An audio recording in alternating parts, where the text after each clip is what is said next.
Test, 1, 2. You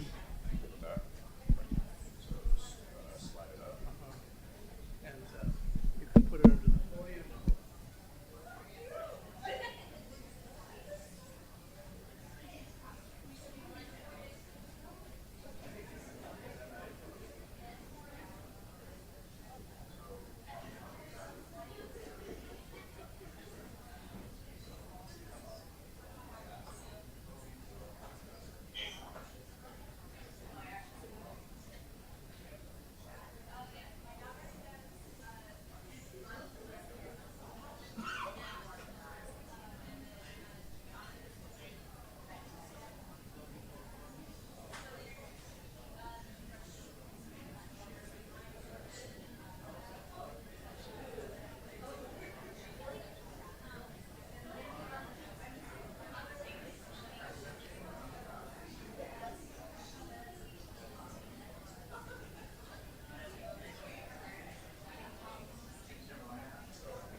Probably.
Good evening. We're going to get our meeting started, so please take your seats, if there are any open.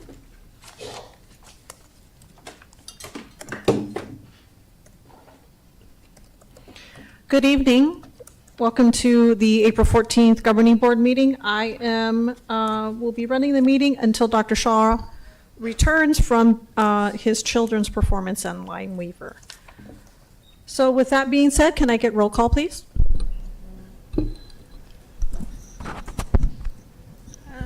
Miss Rose? Luna Rose, sorry. Oh, here. Mr. Romero? Here. Miss Shaw? Here. Miss Ekstrom? Here. Dr. Robbie? Okay. Like I said, Dr. Ravi will be joining us in a little while. And I am, let's see. The land acknowledgement statement. Do we have?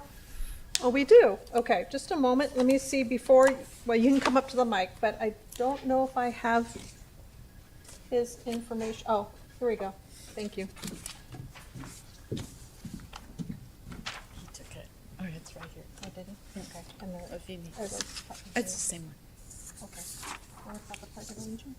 He's got it. Oh, he's doing both. Okay. All right. Well, thank you for that. Okay. So this is Carter Romero. He is a 5th grader at Warren Elementary. He is the student council president and has been in the council since the 3rd grade. He plays both basketball and football, but football is his passion. He cheers for the Dallas Cowboys. All right. Carter also plays the ukulele and the trumpet for the Warren Band. In his free time, he is sharpening his skills for football and school. Last year, Carter only missed 1 question in the entire Arizona's academic standards of assessment test. Congratulations. Good for you, Carter. He has been invited to attend the self-contained GATE program at Pister Middle School, and he will be doing both the land acknowledgement statement and our Pledge of Allegiance. So Carter, when you're ready. On behalf of the governing board of the Tucson Unified School District, I, Carter Romero, acknowledge that the schools, buildings, and facilities of the Tucson Unified School District reside on the ancestral homeland of the Tohono O'odham Nation and the federally recognized tribal land of the Bosque Yaqui tribe. Fantastic. Thank you. And now can we stand for the pledge, please? And whenever you're ready. I pledge allegiance to the flag of the United States of America and to the republic for which it stands, one nation, under God, indivisible, with liberty and justice for all. Thank you, Carter, and good luck next year.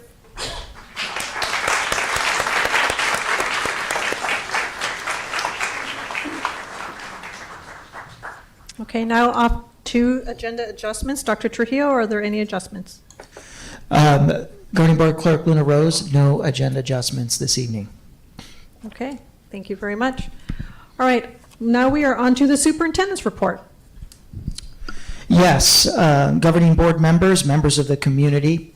Sadly, we've been having to do this all too often, kicking off our meetings with news of sadness. And anytime any life is lost in our TUSD community, it hurts. But when it's a young life full of potential that hasn't yet had the years of experience to realize that potential, it hurts even more. And so tonight, we take a moment and we honor and remember one of our students, 12th grade senior at Choya, Camila Saldana, whose life was tragically cut short in a traffic accident on March 25th.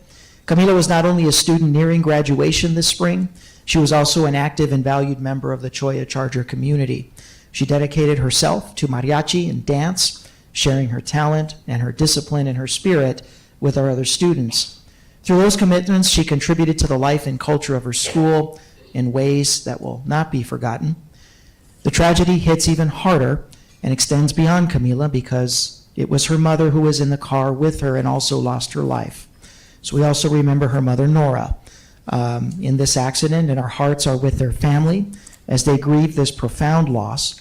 And our thoughts Our prayers, our best wishes, if that's your religious preference, are with the lone surviving sister who will have to move forward. Moments like this remind us that a school is more than a place of learning. It is a community of relationships, memories, and shared experiences. Camila's presence will be deeply missed by her classmates, by her teachers, and by all who had the privilege of knowing her. On behalf of the school district, we extend our deepest condolences to Camila's family, to the Choya High School community, to all those who are grieving. Let us honor through a moment of silence Camila and Nora Saldana this evening, two beautiful members of the TUSD community, with a moment of silence.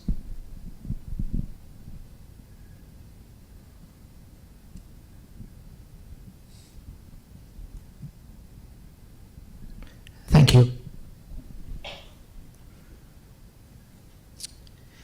And now, moving into the joyous part of the superintendent's report, the, I believe, debut here, at least in a long time, of one of my favorites. It's great to see Mr. Snook here outside of the cafeteria where I usually see him performing with his students. We're going to get ready to see the Davidson Oma Dragon Choir. Under the direction of Jose Snook, this talented ensemble of 4th grade through 6th grade students, they bring remarkable energy, joy, and pride to every single performance. They are a vibrant part of the Davidson Elementary community, regularly showcasing their talents at school assemblies and in their annual concerts. Many of these students will go on to represent their school in this year's OMA Showcase Honor Choir on Saturday, May 2nd at Palo Verde High School, which speaks to their dedication and growing artistry. Those of you watching in the public, it is well worth the price of admission to go to the OMA Showcase. It is literally one of the best events in the district. I look forward to it every single year. Mr. Snook and the students extend their sincere appreciation to Principal Sarah Andrikopoulos, the Davidson teachers, and the support of TUSD's Fine Arts Department for their continued leadership and support.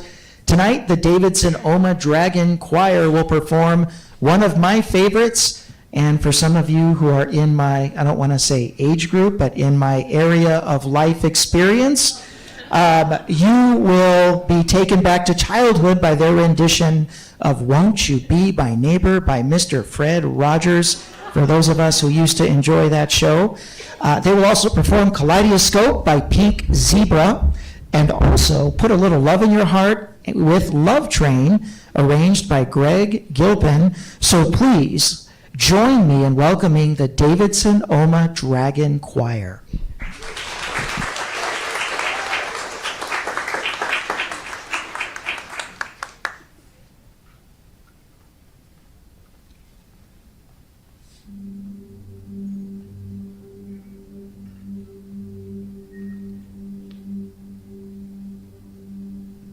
I like you exactly the way you are.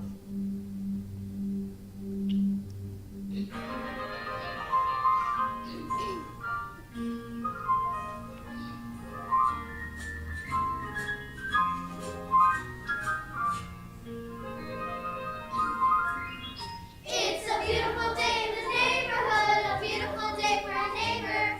Would you be mine? Could you be mine? It's a neighborly day in this Tuesday wood, a neighborly day for a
One more round of applause for the Oma Dragon Choir from Davidson.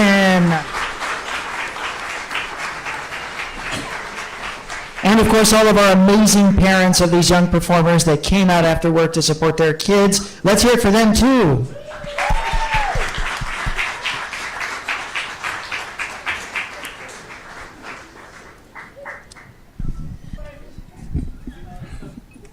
All right. Well, moving forward with the superintendent's report, it's been a very, very busy month.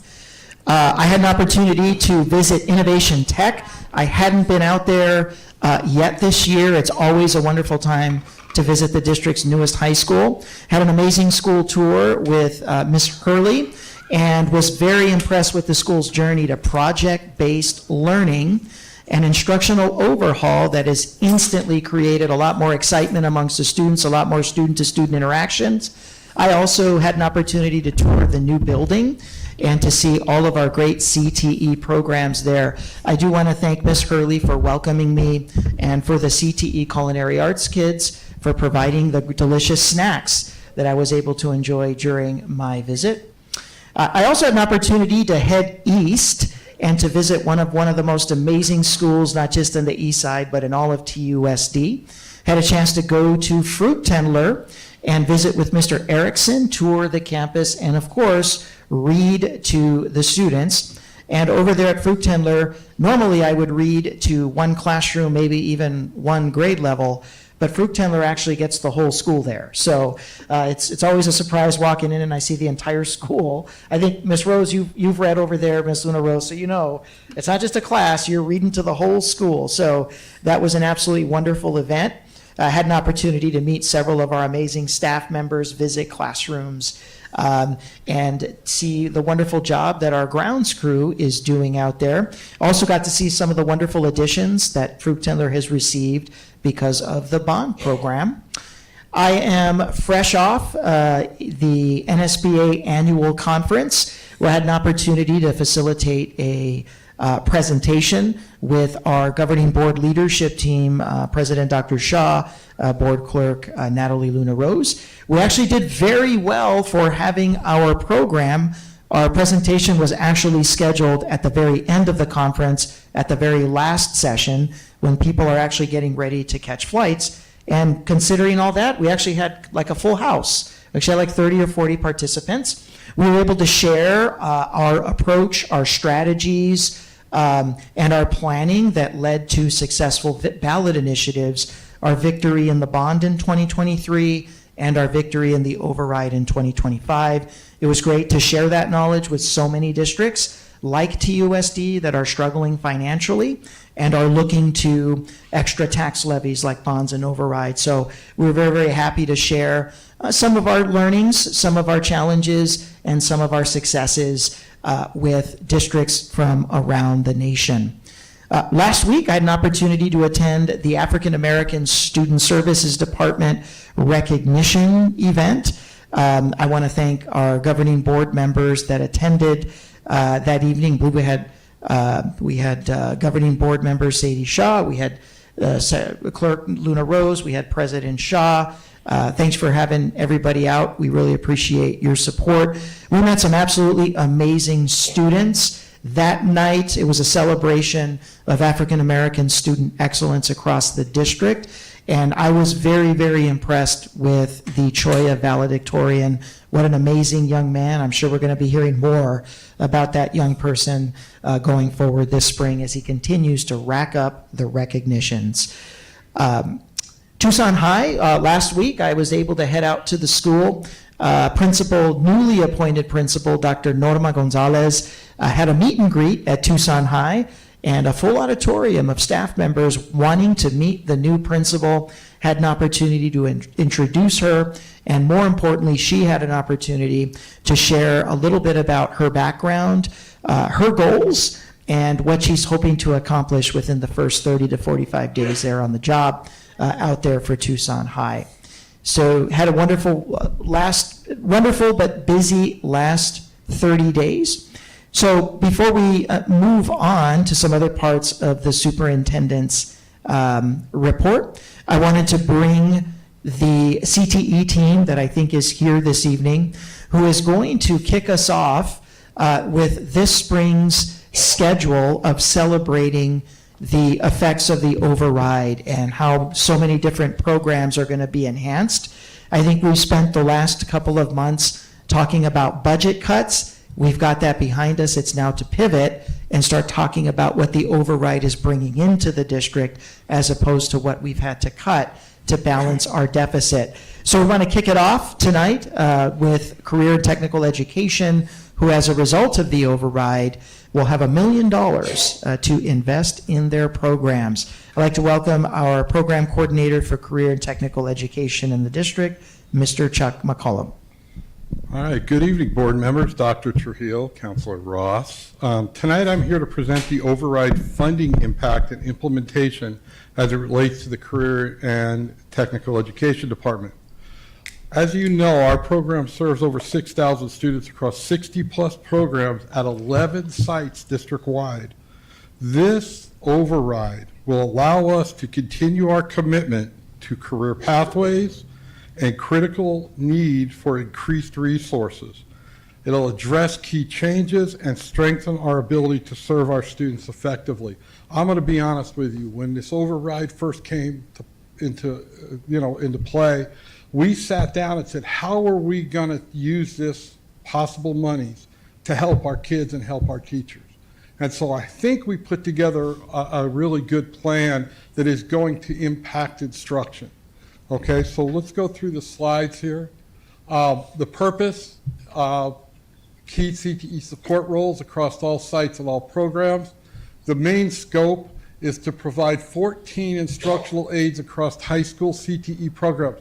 Now, we did keep that to industrial programs, and I'll speak about that in a minute. Systems integration specialists, which are TS. One CTE specialist. You got to understand that we have a lot that goes on within those 60 programs. We need somebody who's running between each to meet needs. And then project technical specialists, 2 of them, which are centrally based, supporting career exploration at middle schools, and we'll talk a little bit about it. We were budgeted an allocated amount of $1.1 million. We have written out and submitted for basically $986,000 of that money, with a difference of about $114,000, because if salaries increase or something of that nature, we got to have a little money to pick that up. Okay, so that's the overall scope of it. The staffing overview, we'll hire 14 instructional aides to site-based support embedded in specific CTE programs to increase hands-on supervision, lab safety, and day-to-day instructional capacity. We'll also do the systems integration specialist, which is a regional cluster support model for technology systems used across all programs, shared service approach. In other words, we're not hiring one for every site. We'll have 3 total, and they will be assigned regions so that they get to the programs a lot quicker. And then the 2 project specialists, they'll be centrally based, but will move from middle school to middle school to help with career exploration, the delivery, the logistics, and the technical program operations. Here's where we're going to place. Catalina, we're going to place in construction, Choya in the automotive construction and welding, Palo Verde in the engineering, Rincon in automotive, HVAC, our new medical assisting program, Sabino, our brand new welding program, Saguaro in the automotive and engineering positions, Santa Rita in the culinary position, and Tucson High in the automotive and welding positions. Okay, here's really why we're looking at that. You got to take into account liability. Okay, I'm not going to lie to you. We like everybody to leave with 5 fingers. Okay, so when you look at liability, 2 sets of eyes in the room makes it just relieves worries every day for that instructor who has 30 kids in a construction area using saws. It increases hands-on learning because you have people roaming the room, being able to help all students. Provides really good student support. And here's the kicker. It really works with teacher recruitment because you take an instructional aide and then you find out that instructional aide can become a teacher. So now you can work the PD, the certification process, and then when we have an opening, we're not sitting at a job fair hoping somebody walks in the door. We have somebody that we can promote and move. This is, we've done this before. Funding we're not able to continue it, but now we can. So those are those positions. I can't tell you how much the teachers are going to go crazy over the fact that they'll have another set of eyes in the room. So this will impact instruction greatly. The central base specialist roles, we in CTE rely on a lot of specialized devices. Our technology is way above everybody else. I'm not going to lie, way above everybody else's when you take into account the certification testing, all the stuff that we do. We need specialized TS tech folks who can go to a Troya or go to a Pueblo or go to a Saguaro and get things up and running so that instruction doesn't lack. Right now we're sitting on one, and he's trying to handle those 6,000 kids in 11 sites. Not working real well. Now with 3, we'll be able to regionalize it, and boy, when a teacher needs help, we can get people there, okay? So again, here we go, increasing instruction. I can't tell you how this override has affected us. It's been a great, great addition. Program technical specialist. This will be multi-site coverage, okay? We feel the need, and it's a need the CTE department felt, and I'm going to say it's a need the curriculum and instruction department has talked about. Career exploration at all middle school sites, okay? What we're looking at right now is a program called Books and Ladders. Books and Ladders is used by the public school system in New York, the public school system in Texas. It was new to Arizona, and they came to us. Okay, one of the few districts that they wanted to get involved with. To be honest with you, we have had a proposal written. It has been sent to Curriculum and Instruction, Dr. Hewitt, Ms. Aranda, and to 5 middle school principals for them to review, look at. This is not a drive-by, pardon the expression, this is not a drive-by. This is built into the curriculum that the teacher is using. So therefore, it ties career exploration into your 6th grade English class. They'll see options. It will also tie in the CTE programs that are appropriate at our high schools that fit in. So this is really big. This is something we're taking on and we think can really help our programs. So when you look at total salary and benefits, the instructional aides, we're anticipating about $560,000, which includes benefits, which includes any kind of extra monies. The system integration specialist at $255,000, the 1 CTE specialist at $55,000, the 2 project technical specialists at $115,000 for a total amount of about $870,000. There is a little difference there. The allocated amount was 1.1, so the difference is $229,000. Again, we're not sure if we allocated correctly until the fall when we come back and look at what everybody's salaries are.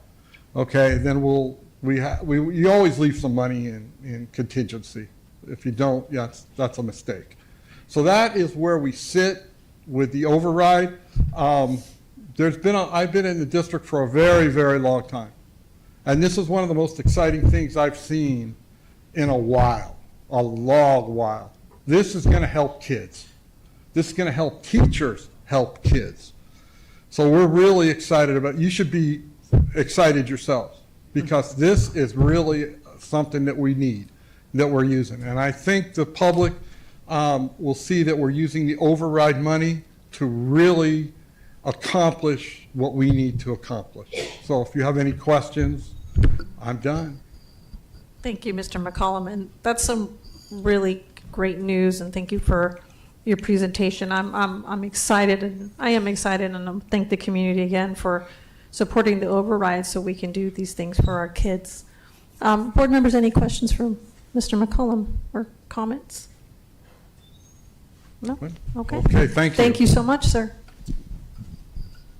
And I've got our director for early childhood education in our community schools before and after school programs, Mrs. Reen Kiewit.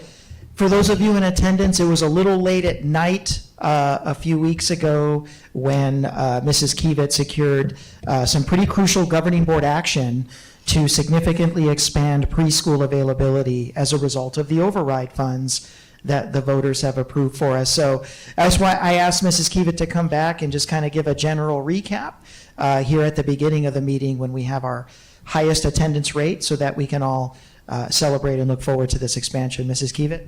Thank you. Good evening. I'm here to provide a brief update and summary of the preschool override plan that was approved at our last board meeting and to highlight our plan moving forward. As a reminder, the board approved the use of $200,000 for district supplies for each preschool classroom and $600,000 in override funding to expand access to pre-K through a scholarship model rather than opening new classrooms. We explored the option of opening additional classrooms, and while that approach increases capacity in a fixed location, it also comes with significant startup costs, staffing needs, and long-term financial commitments. In addition, override funds cannot be used for capital expenses such as furniture, equipment, and other startup items, which would require additional funding sources. The scholarship model allows us to maximize the use of existing classrooms at our elementary sites and 2 infant and early learning centers. And more importantly, it allows us to remove financial barriers for families who want access to full-day pre-K but cannot afford tuition. Through this model, we will provide tuition support using a sliding fee scale, which prioritizes our highest need families. Currently, our existing scholarship supports families up to 300% of the federal poverty level. This plan expands that eligibility to up to 500%, allowing us to reach more families across the district. The sliding scale is designed to be both equitable and practical. Families with the greatest need will receive full tuition coverage, while others will contribute a portion based on their income. This approach allows us to support more families in a fair and consistent way. Another component of this plan is that it allows us to be flexible and responsive. Rather than committing to fixed classrooms and staffing, we can adjust the number of scholarships based on our family needs and available funding each year. This is especially important for long-term sustainability as it allows us to expand access now without creating positions or programs that may be difficult to maintain if funding changes in the future. As part of this implementation, we will prioritize new student enrollment to ensure that we are truly expanding access across the district. Based on our current projections, we anticipate serving approximately 50 to 90 students, depending on the level of need among participating families. We are so excited to move forward with this work and to continue expanding access to high-quality early learning opportunities across Tucson Unified. Thank you for your continued support, for your care and commitment to early childhood education. It truly makes a difference for our youngest learners and their families. Thank you. Thank you. Thank you. Board members, any questions? Okay, thank you so much. Thank you. So we close the superintendent's report tonight with a discussion of about what's going to be a year-long project for us and an attempt to make an important shift in our desegregation program, our desegregation-funded programs here in TUSD. That shift from court-directed supervision to community input with regard to desegregation programming here in TUSD. But a little bit about the desegregation program or the desegregation funding that the district has available for it. For those that haven't been fully informed or tend to not be as engaged in the desegregation conversation, desegregation funded programs have been in the district since 1976. When active court supervision began for the district to eliminate all vestiges of past segregation, specifically the segregation that was happening at Dunbar. The district has since received a community levy, which is an additional property tax that residents of the district, that homeowners do receive, to be able to fund compliance with the court order. And so TUSD has levied $63 million, which is the cap that it's able to levy for these programs. The dollars have to be used for programs and goals and objectives of the former unitary status plan, which was essentially the court order in written form. The unitary status plan contained all of the different conditions, programs, and initiatives that the district was responsible for implementing in return for fully autonomous status, which is known as unitary status. Well, the district was released from court supervision in 2022, and that decision to release the district by Judge David C. Burry was upheld by the Ninth Circuit Court of Appeals last year in 2025. So now the district is fully autonomous and returned to a state of local governance by its locally elected school board. But our $63 million levy is still levied in support of those wonderful programs that came into existence as a result of the desegregation dollars, most notably our wonderful magnet programs. We have a wonderful magnet program school here tonight in Palo Verde. We talk a lot about dual language. We have award-winning advanced learning experience, desegregation-funded programs. We have an award-winning culturally relevant pedagogy and instruction lineup and department. So we have a lot of amazing desegregation programming that has come in as a result of our time during court supervision. But now that we're out of court supervision, we have to make a pivot.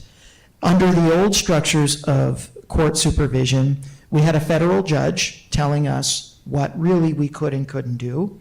We had a court-appointed special master on the ground who was sort of the administrator of the district's usage of desegregation dollars. Any proposals, any ideas, any programmatic enhancements had to go through the special master and then also had to be approved by the federal judge. There were structures where the special master, the court-appointed administrator, would have to work diligently with the plaintiff representatives to make sure that all proposals were shared to all parties before then ultimately being presented to the federal judge presiding over the case. Now, with those structures gone and the district returned to a state of local governance, we're now in an era of pivoting away from court-directed supervision to now an area of community engagement and community input.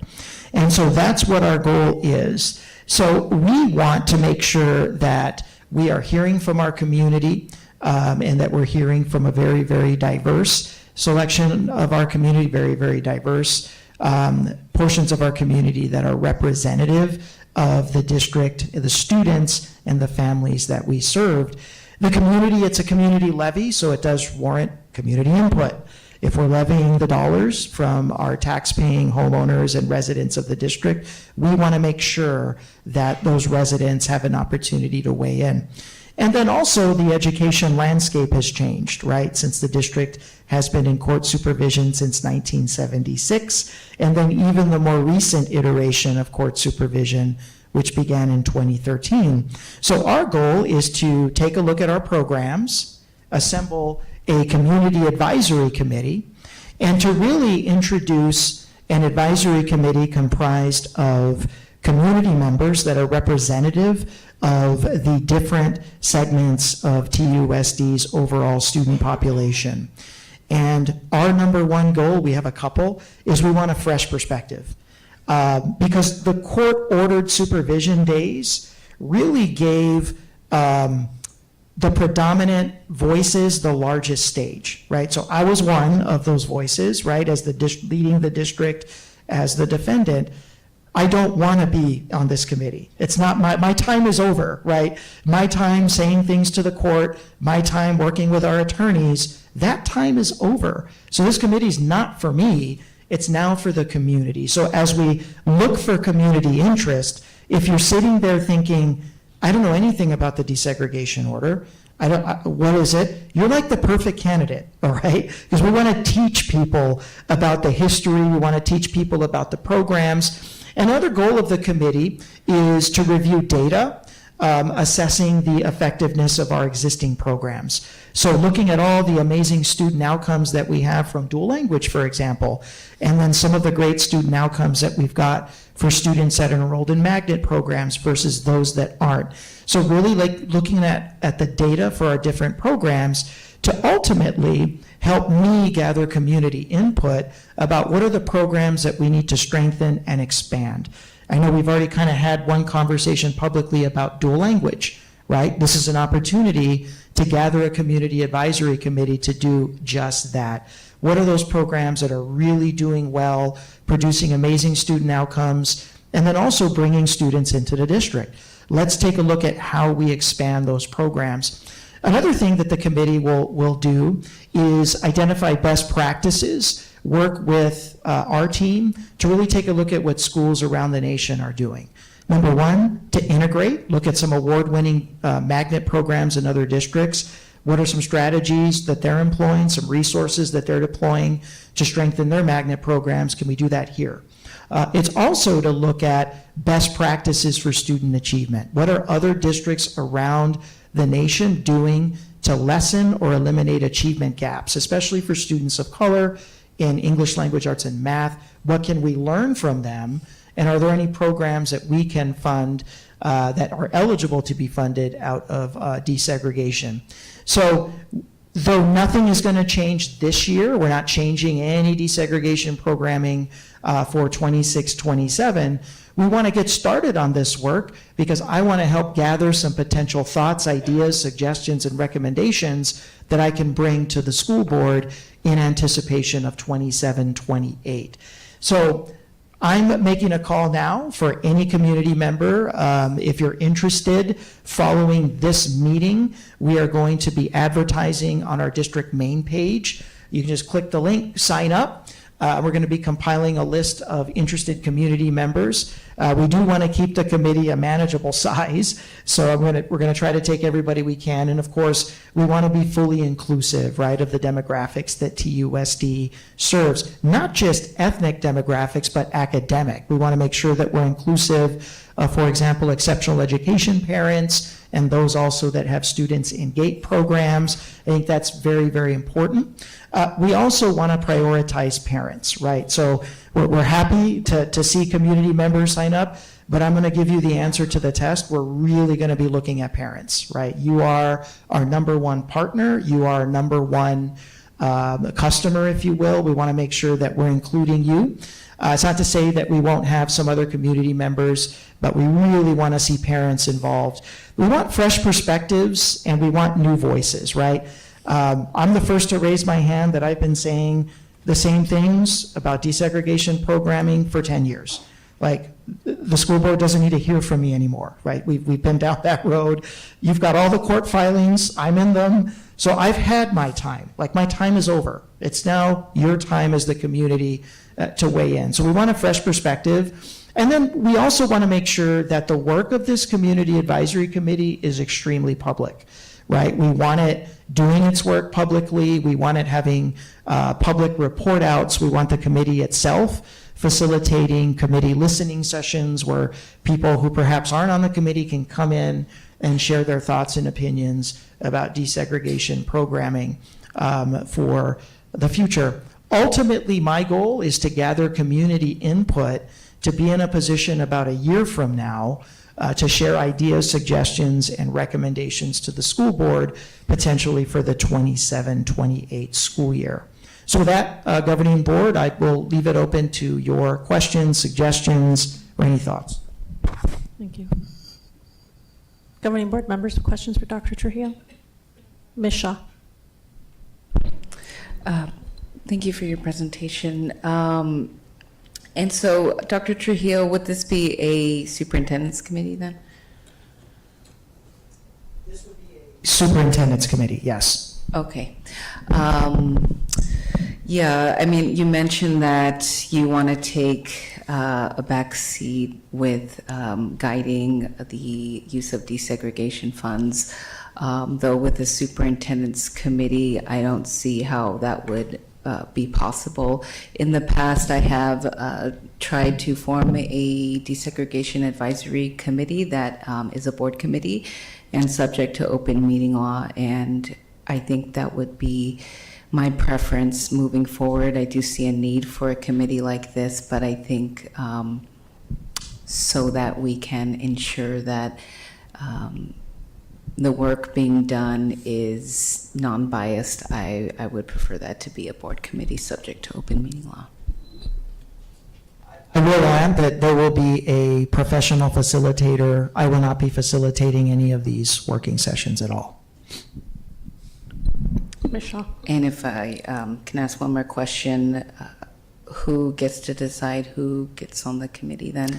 If it's the board, then you're now in legal territory where it's a vote by the board because it's a board-appointed committee. If it's a superintendent committee, I'm throwing it open, and I will select among interested members that sign up.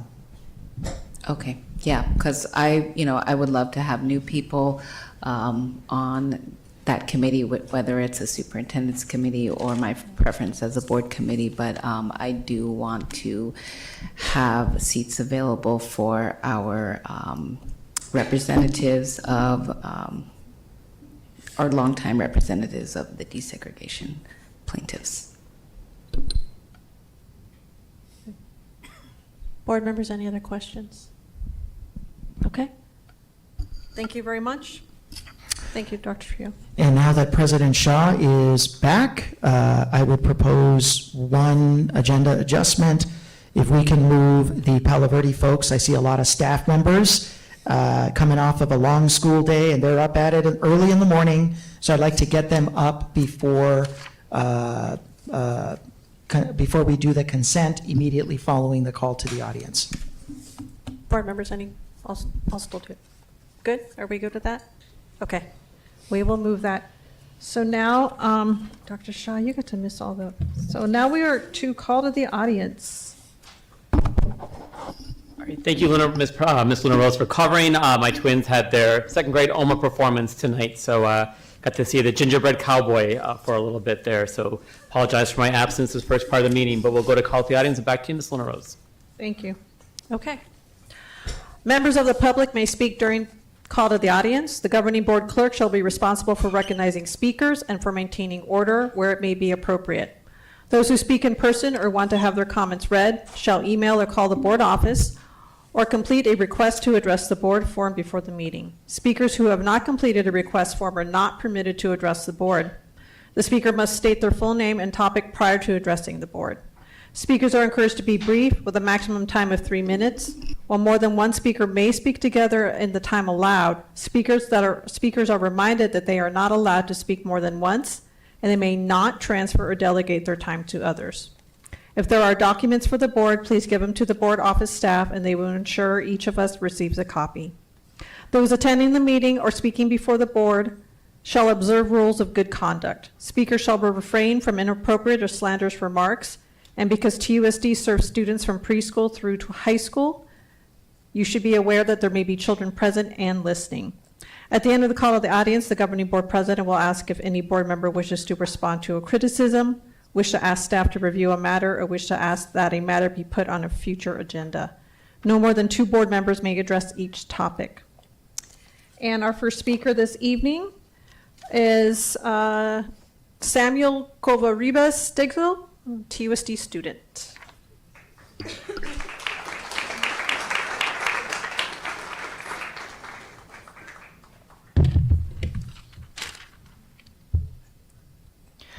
Good evening, members of the governing board. I'm here to express my thoughts and opinions about the potential adoption of a 4-day school through an essay I wrote for my AP composition class.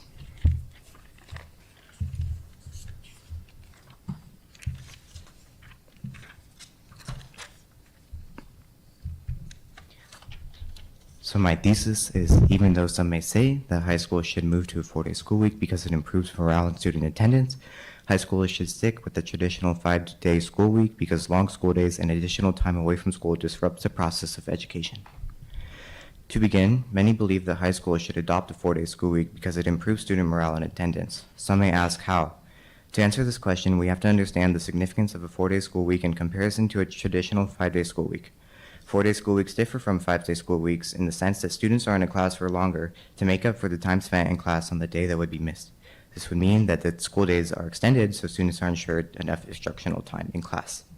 Additionally, 4-day school weeks are different because it gives students and teachers a longer weekend. This means more time to spend with family, more time to spend or do homework, more time to relax or recover from stress of school, more time for internships and career exploration, and more times for personal care.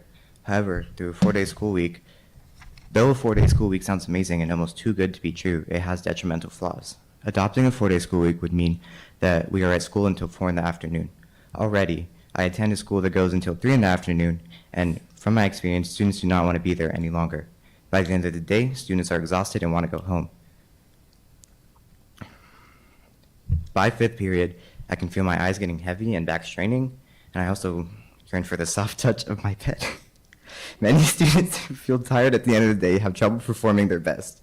When students are exhausted before the school day ends, they overexert themselves, which leads to long-term burnout. If students are constantly required to work their tired minds, their academic performance and achievement are going to be lowered.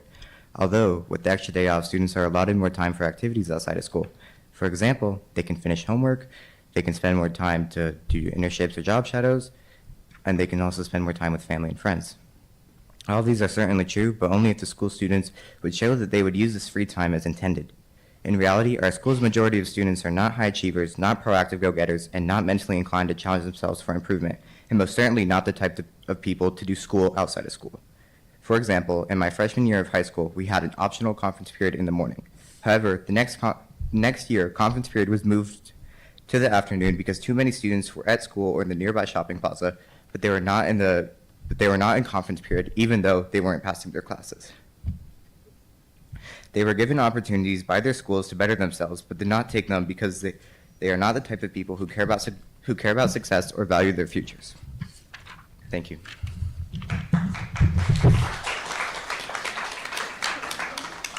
Next is Judy Morell.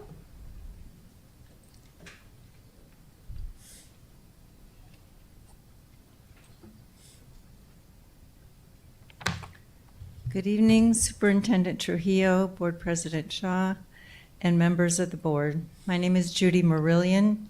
I've been here many times. I am a former TUSD school librarian and literacy coach and retired librarian educator. I'm here tonight to find out about the override budget decisions regarding opening and posting state-certified school librarian positions. Likely, like everyone in this room, thanks to the success of the override, we are elated by the ability of the district to increase compensation for employees. As noted in the superintendent's report, the district is keeping its override funding commitment to career and technical education and implementing and expanding access to much-needed pre-K education. At the December 2025 Governing Board meeting, the board confirmed that restoring professional school librarians' positions was promised in the override literature. My question tonight is this: how and when will the district move forward with this promise? Access to vibrant school library resources, programs, and the expertise of librarians district-wide is an equity issue. Professional school librarians with teacher certification and additional graduate-level coursework in library science are trained to teach and co-teach with classroom teachers to improve students' literacy skills, reading, writing, and thinking, using print and digital tools. In this age of distraction and misinformation, certified librarians help motivate students to practice deep reading and guide students to reliable information. The leadership of school librarians positively impacts student achievement throughout a school community. With fewer librarians in 2026 than there were in 2025, TUSD can and must do better for its deserving students and classroom teachers. So will this voter-approved funds be used to restore, so will these voter-approved funds be used to restore literacy learning through school libraries or not? Please answer this question tonight. Thank you.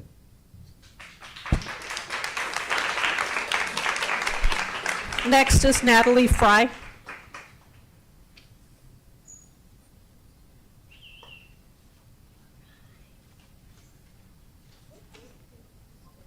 You can put her.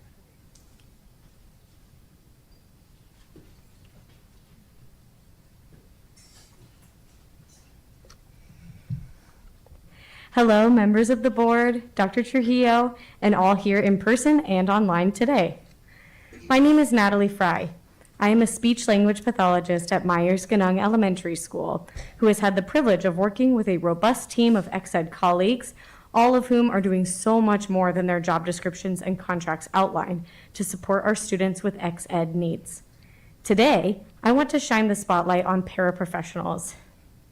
As you will hear today, paraprofessionals serve a wide range of responsibilities in our district.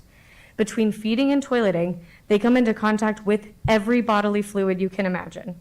They work with students on lessons and schoolwork as often as they are able, but are often called away to manage crises. They do everything they can to support student safety during disruptive and destructive behaviors, which often means putting their own body in harm's way, and must constantly combat their own sensory dysregulation and overwhelm to stay present with students. Imagine being an aide, teacher, or student trying to work on classwork when you have one student screaming at the top of their lungs, two students crying, two students hitting each other, two students chasing each other around the room, one student banging on the table, and one student climbing into the sink. Most days, this is no exaggeration. And if you do the math, that's only 9 students. TUSD caps self-contained classrooms at 12, with just 1 teacher and 2 classroom aides. Imagine you are a paraprofessional in the setting I just described. What would you address first? How do you recover after a day like that? How do you find it in yourself to come back?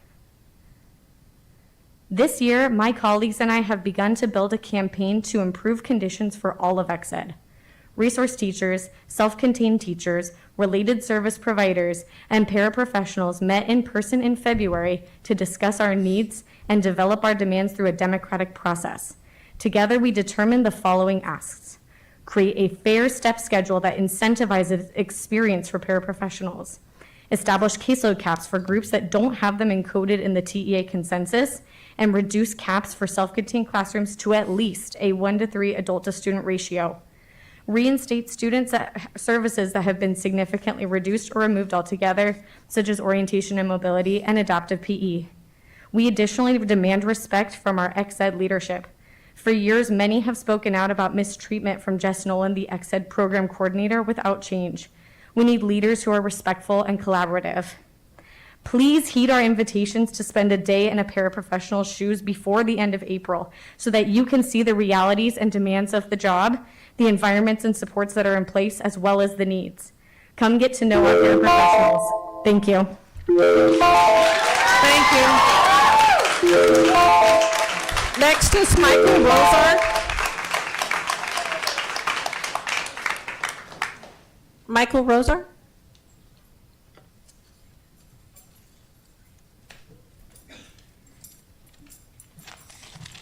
Hi, thank you for everybody's time. I appreciate you all being here.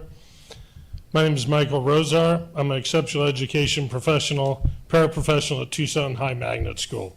15 years ago, I started as a part-time monitor at Grijalva Elementary for $7.35 an hour. It was a 4-hour shift. I was lucky enough to live 2 blocks away from the school, so I could come for an hour in the morning, 2 hours at lunch, and an hour at night in the afternoon when school left. I instantly fell in love working with students and excelled at dealing with some of the more challenging students we had at the school. After 2.5 years, a good friend and coworker suggested I apply for an ex-ed position at Maxwell. I got the job with no training, began to work in a CCI class for $11 an hour. I loved it. Again, I developed a particular set of skills working with some very unique children, very unique situations. For the last 9.5 years now, I've been at the hallowed halls of Tucson High Magnet School, Go Badgers, and all those TUSD's crown jewel. In all those years, I've advocated for and mentored dozens of students. I've been dealing with and educating the most challenging students that have come through our program. I've had my ribs cracked. I've been punched, kicked, scratched, dodged various classroom items launched at full velocity, including chairs and desks and anything else they can get their hands on. I've assumed the role of security guard, counselor, coach, good guy, bad guy, and friend. Currently, I make $20.31 an hour. That's with 15 years experience in the district, 12.5 with XED. The current XED para crew at Tucson High Magnet School, some of them are here to support me tonight, are some of the best dedicated people I've ever worked with. Sadly, many are leaving at the end of the year because they can't make a living at this job. I'm here to support all my fellow employees and union members to get a fair and equitable wage. Please accept our invitations tonight to shadow an XED Parapro and see what we put up with day in and day out. Again, thank you for your time.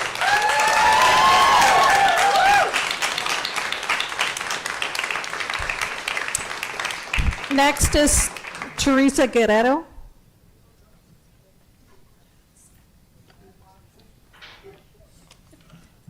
Good evening, board members. My name is Teresa Guerrero. I'm a parapro with the XED department at Van Busker. I have 24 years of experience in the field. I'd like to address that the needs of an XED preschool classroom is most definitely not met by our hourly pay.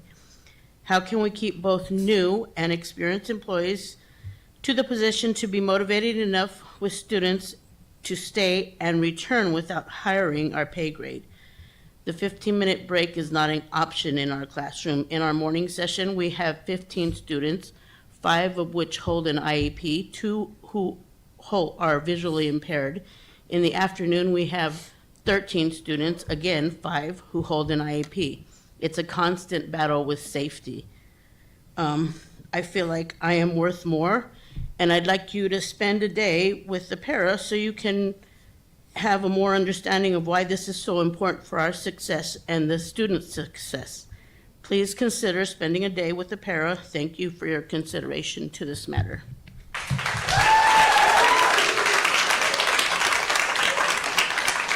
Next is Susan Marcotte.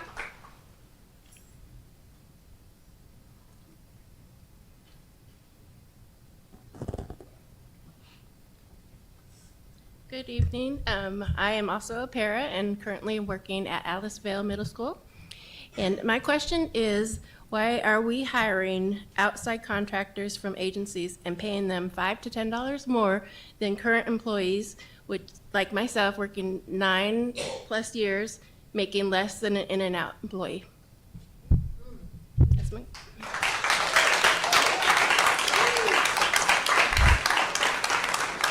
Next is Dolores de Vera.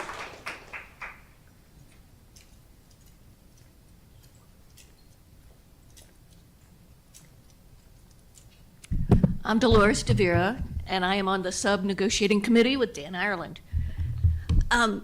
So hello, it's good to know that passage of the override means that we are going to get some pay boost.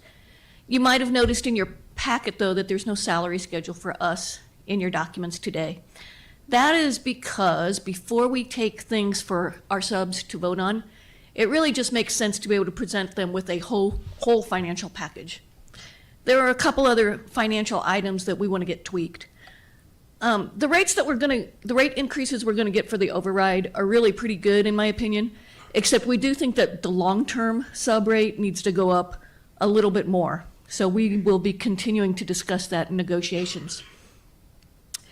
And I also want you to remember that we have not had a raise to our rates in most of our schools since 2021. Meanwhile, the minimum wage has gone up more than $3 an hour. Other employees in this district generally get annual raises, maybe not last year, but they generally get annual raises, and you've even given some mid-year raises that we were left out of. In negotiations, we want to try to address some common sense proposals.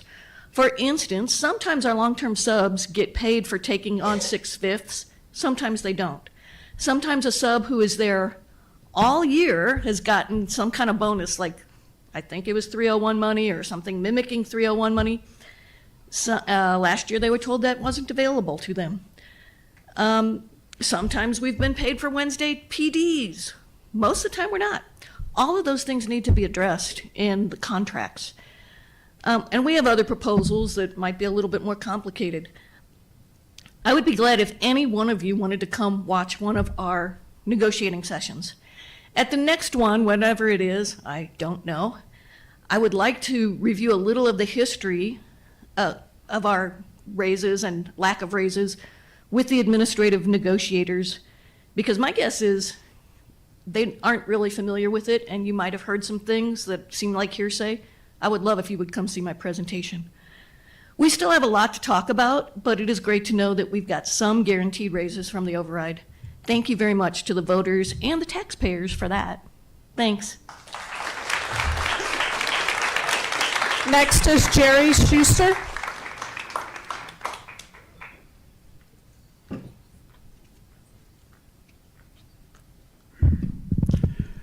Good evening, Board President Dr. Ravi Shah, members of the Governing Board, Dr. Trujillo, Councilor Ross, and staff. Once again, I thank you for this opportunity to speak before you. My name is Jerry Schuster. I'm a substitute teacher with TUSD. Tonight, I want to speak in reference to Agenda Item 8.1, the proposed 4-day week. And yes, it certainly will present challenges, as a previous speaker had pointed out, but I'd like to point out that it would also present opportunities. For example, with one extra available day, it could give an opportunity, for instance, for our middle school students to be immersed in a high school environment. They could spend that one day when high school's at a session in high school. Now, yes, they're already getting, in many cases, high school credit, but this could be an opportunity for them to actually be in a high school environment. And we could do similar things with our high school students on that day off. They could have an opportunity to spend time in a college environment as well, whether it be the U of A or PIMA. And it could also expand opportunities for further immersion in a CTE JTED environment, which was discussed at length with all these wonderful things happening earlier. So I would look at it as opportunity. And we also have to consider the challenges that we're facing with retention, recruiting students. As was pointed out at previous board meetings, the most challenging school level for that is middle school. Well, I would like to state that I'm sure there are some parents that if they see their middle school students having an opportunity to be immersed in a high school environment, I could see that as an attraction. So that could go a long way in recruiting and retaining our students. And when they see that the process could continue in high school, that in high school they would actually have an opportunity to be immersed in a genuine university or CTE environment, that would make us that much more competitive. So that's the way I would look at it, as increased opportunity. And along the lines of what Dr. Trujillo was talking about, this would certainly involve more community input. So I, for one, would like to see workshops, town hall meetings, superintendent's forums, and yes, Dr. Trujillo, that would add to your already enormous workload. But I think when you look at it as an opportunity and a way of retaining students, so much the better. So that concludes what I would like to say about that. But just one more quick thing on a different topic, what's being discussed by many people here. As a sub, every once in a while, I'll sub for ex-ed TAs, so I see firsthand what they're talking about, and I've experienced that as well. Once again, thank you very much and best wishes. Thank you. Next speaker is Natalie Mast.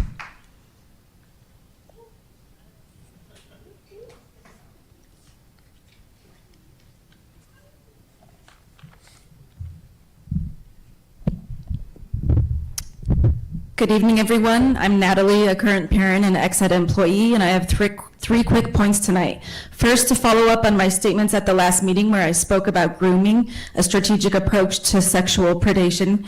The information was incredibly well received by the community, and as it spreads, the following ideas have been shared. Get the packet to all staff, parents, and at minimum high schoolers. Get the information into curriculum and integrate the information into our daily school culture, like a district-wide morning statement of confidence, bodily autonomy, boundaries, and consent. Posters with the same information and after-school clubs that teach these principles.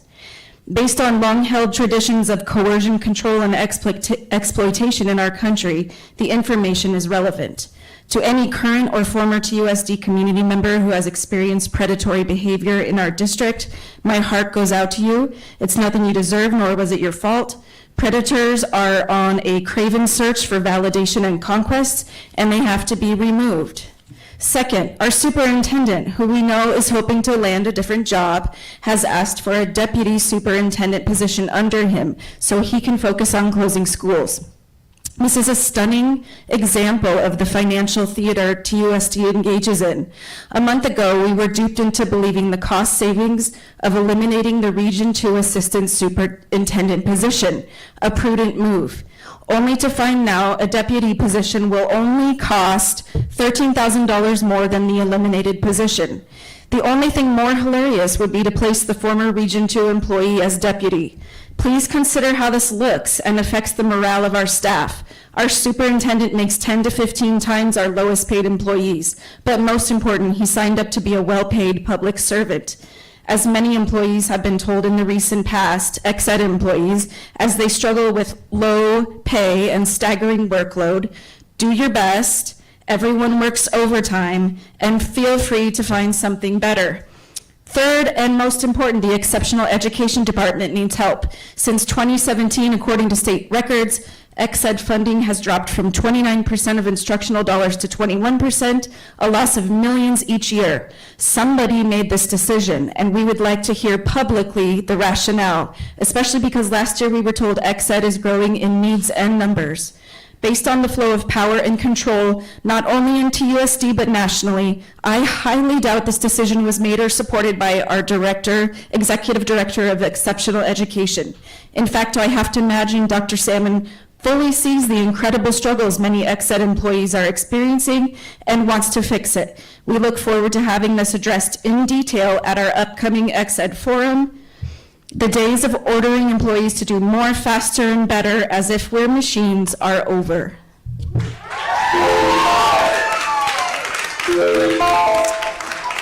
Next is Catherine Hess.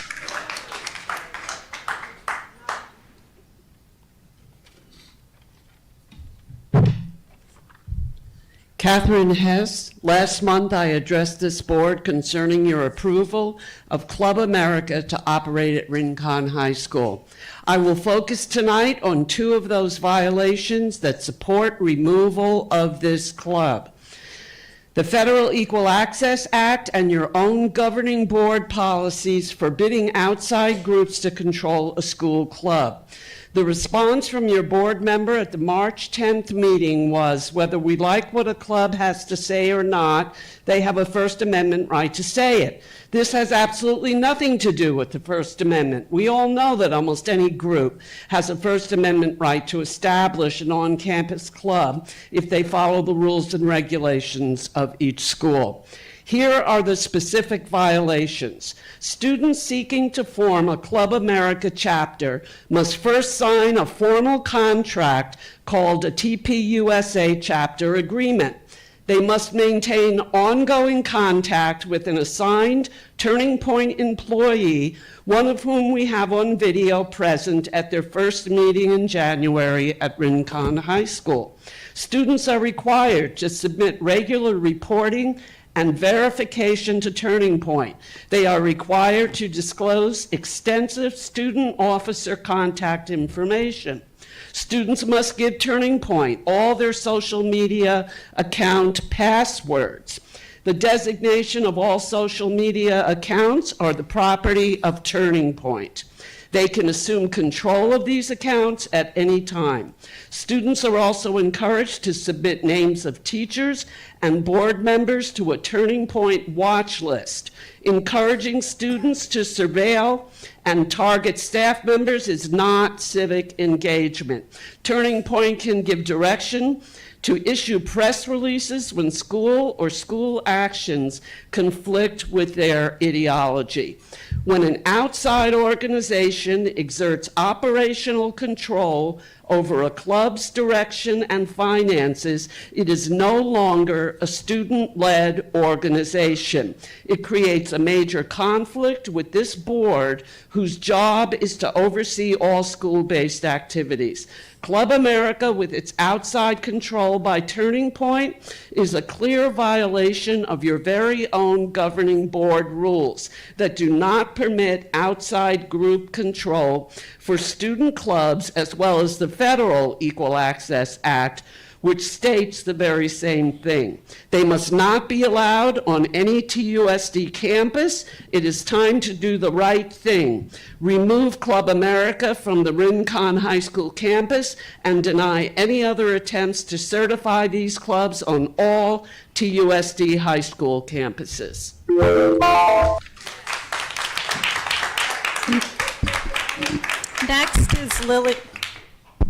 Next is Lillian Fox.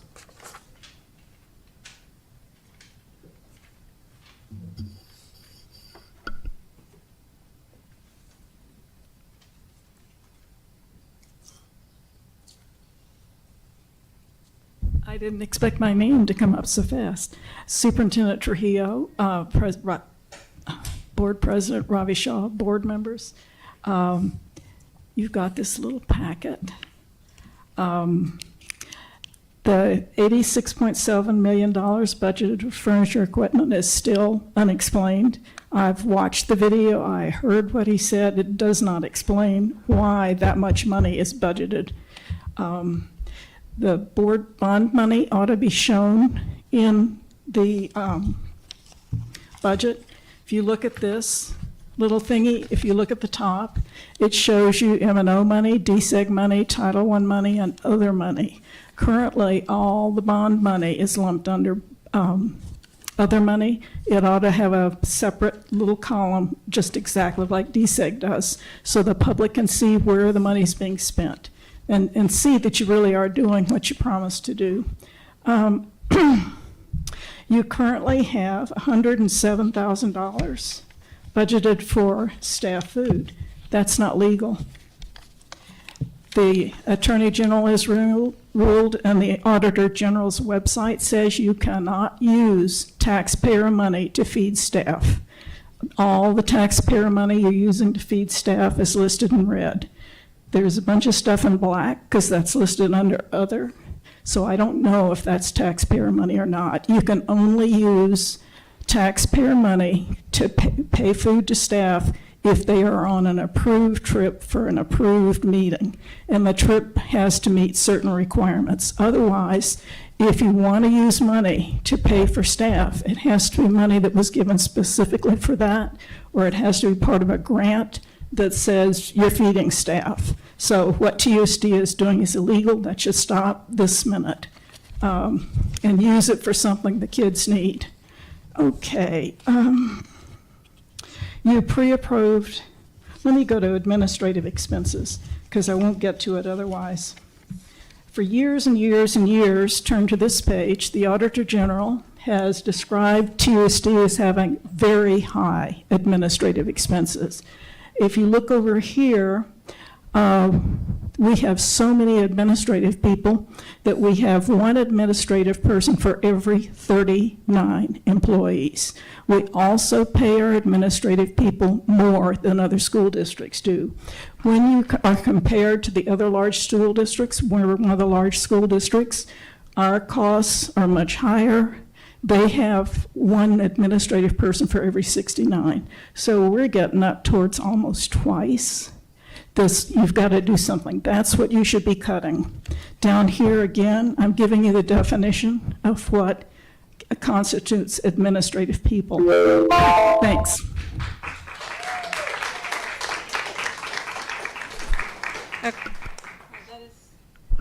That is the last of our speakers, Dr. Shaw, and I've got 4 to be read.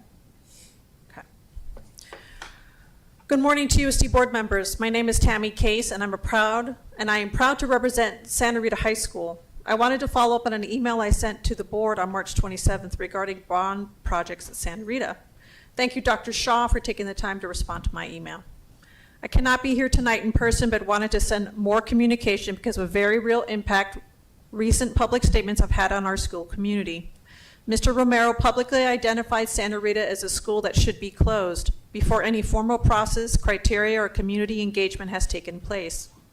Even more concerning, that same board member has stated and voted as such that he will not support bond funding for our school based on his perception of Santa Rita, a school that is filled right now with engaged, committed, and proud students, families, and staff members.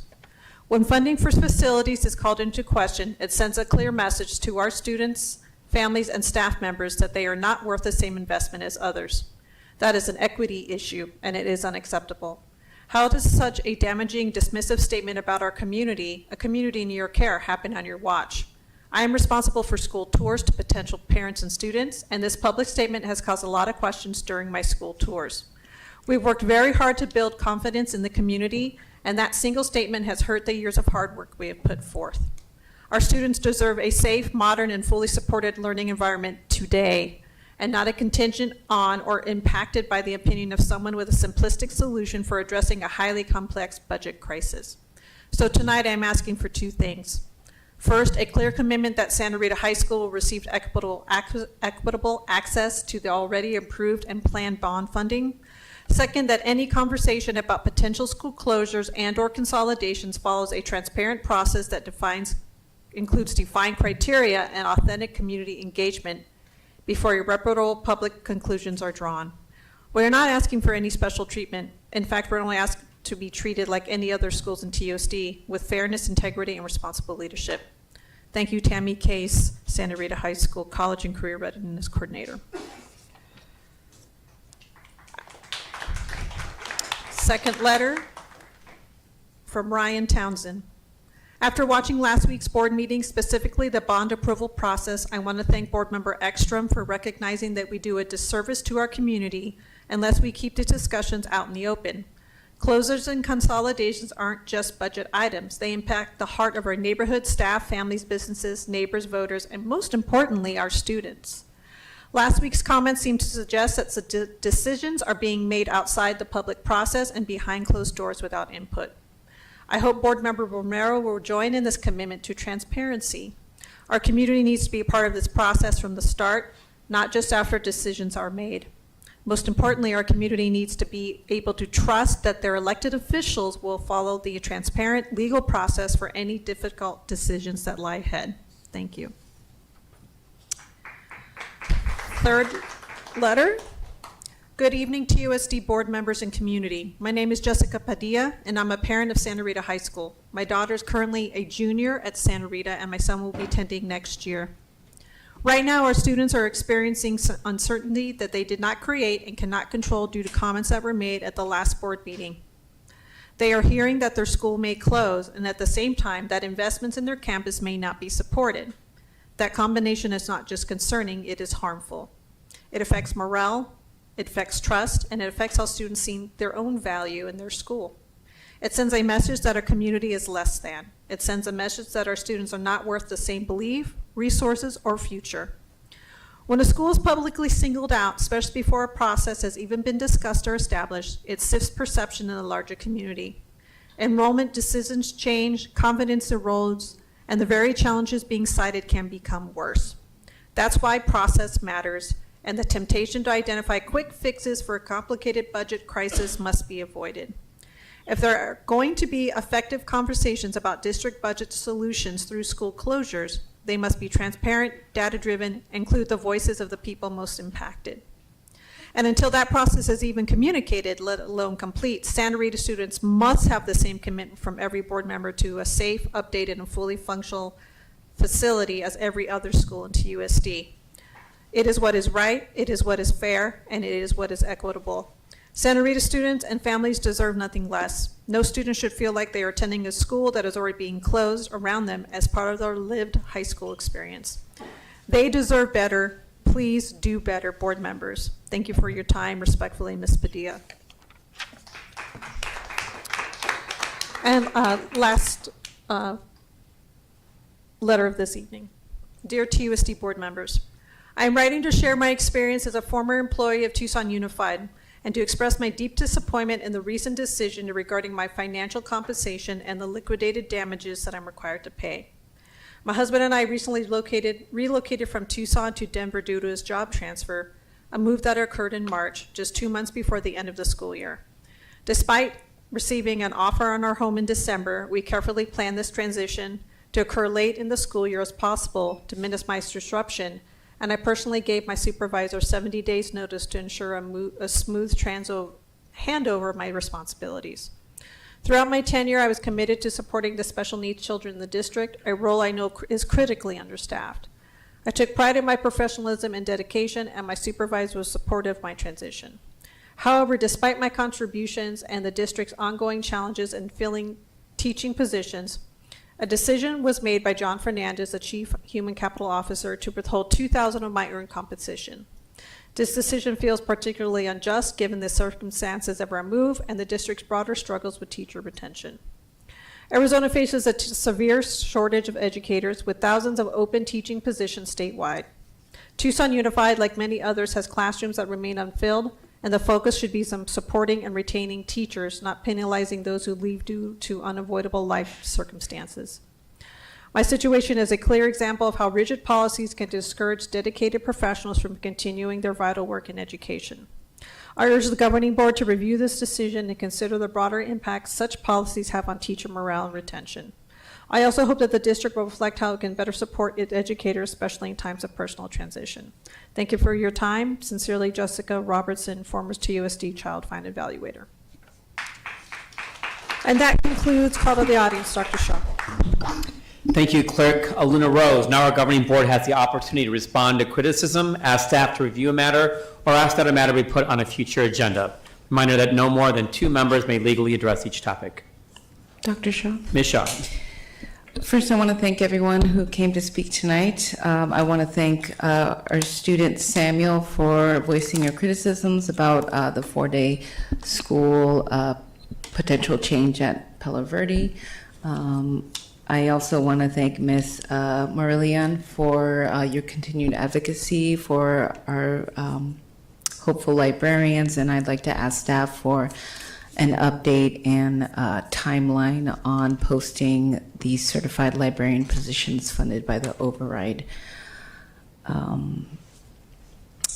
I also want to thank all the paraprofessionals who are here advocating today. I'm put in a request for some time off to come visit your classrooms, and I also want to place on a future agenda the demands raised by Ms. Natalie Fry and others regarding our paraprofessionals, including a raise to match what we pay for our outsourced paraprofessionals, as well as creating a fair step schedule, caseload caps, and a 1-to-3 adult to student ratio. Thank you, Ms. Hess, for raising those specific concerns regarding Club America. And I'd like to ask our legal counsel to review the information raised by Ms. Hess regarding Club America and its outside group control and potential violations of our governing board policy. Thank you, Ms. Fox, for also raising the issue of taxpayer money being used incorrectly to feed staff. And I would like staff to review that matter and let us know if, when the governing board and other staff members are fed here at our meetings, if that is a misuse of taxpayer funds. And that's it. Thank you.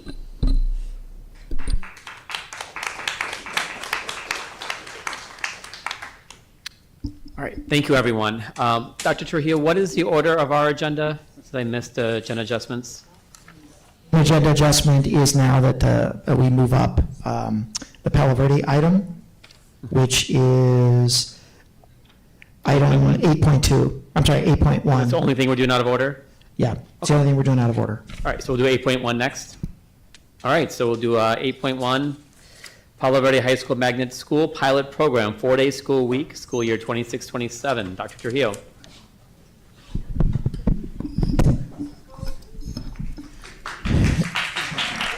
Yeah, absolutely. So, yeah, give them a round of applause. The Titans are in the house. How about that? President Shaw, members of the governing board, I want to commend the Palo Verde community. Though we're not here for action tonight, we're here to just hear the concept, hear the idea, and whatever becomes of this proposal, whatever action the governing board takes at the end of the day, we have to celebrate the innovation, the daring to dream, the daring to think differently, the daring to go outside the box, and to really reflect and think on how the Palo Verde community can, number one, meet the academic needs of its students in a more meaningful way, but then also an innovative way to address staff burnout while at the same time creating a new opportunity to bring in more students. It is that kind of thinking that I am challenging all of our principals to engage in as we struggle with declining enrollment and we challenge ourselves to recreate and reimagine Tucson Unified School District, one school at a time. So with that, I'll turn it over to lead us off, Principal Eric Brock, who himself is a proud alumni of Palo Verde. Mr. Brock.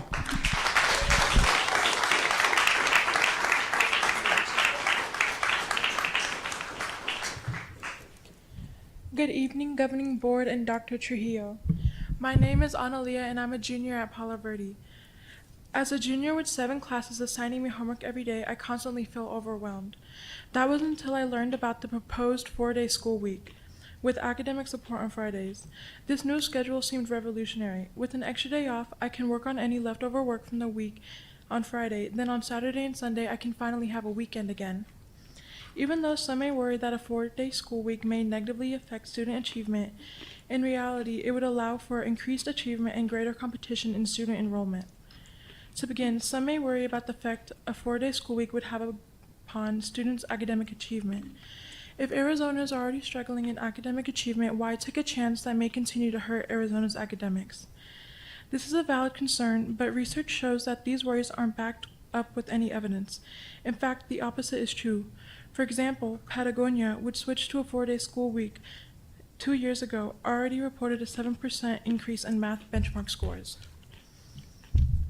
Also, let's discuss the fact that a 4-day school week would improve school enrollment competition. In recent years, there has been a large decrease in TUSD enrollment, while charter school enrollment has only gone up. In fact, even my sister chose to enroll in a charter school. The hours the school offered made it easier for her to find extra time to do schoolwork and apply to college. If TUSD explored the option of a different school week schedule, they could become more competitive in student enrollment. Overall, a 4-day school week would benefit everyone on campus. I hope this proposed schedule is given the chance to prove all the opportunities for growth it has to offer.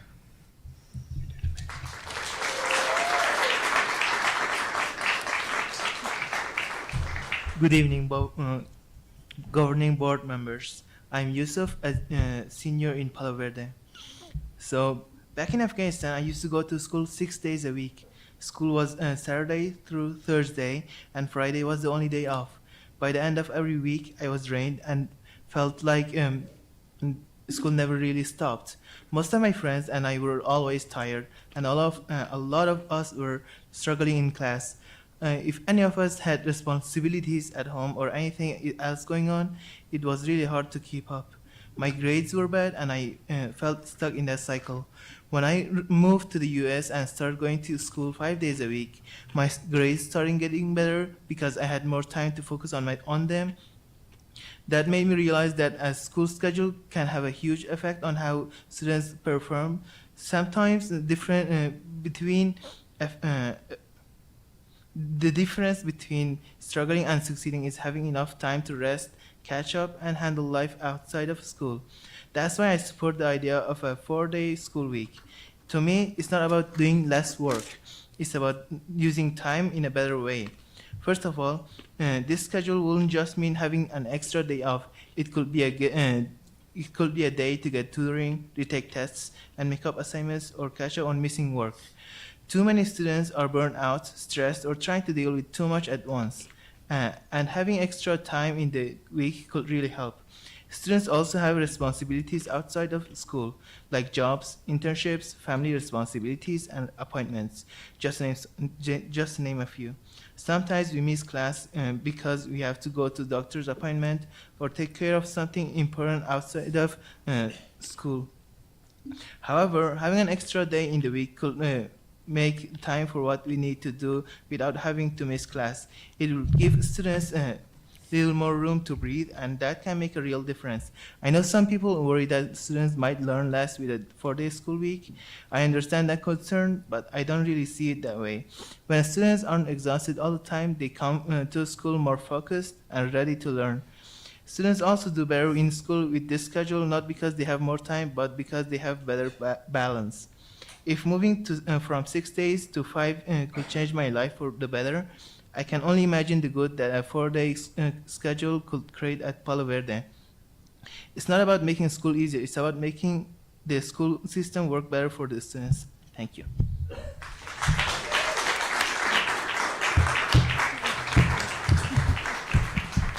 All right, Governing Board, thank you for having me here tonight to talk about a proposed pilot for Palo Verde High School, and I'd like to thank my faculty and staff for attending as well, and my students who are a part of the presentation. So I have a packet that indicates a more broader, in-depth approach to this presentation for the pilot. I'm going to go through highlights to get through some important parts pretty quickly. In order to set the stage, I think it's obvious that schools are forced to compete on quality programming and their culture to attract students. I represent the state champion boys basketball team, by the way.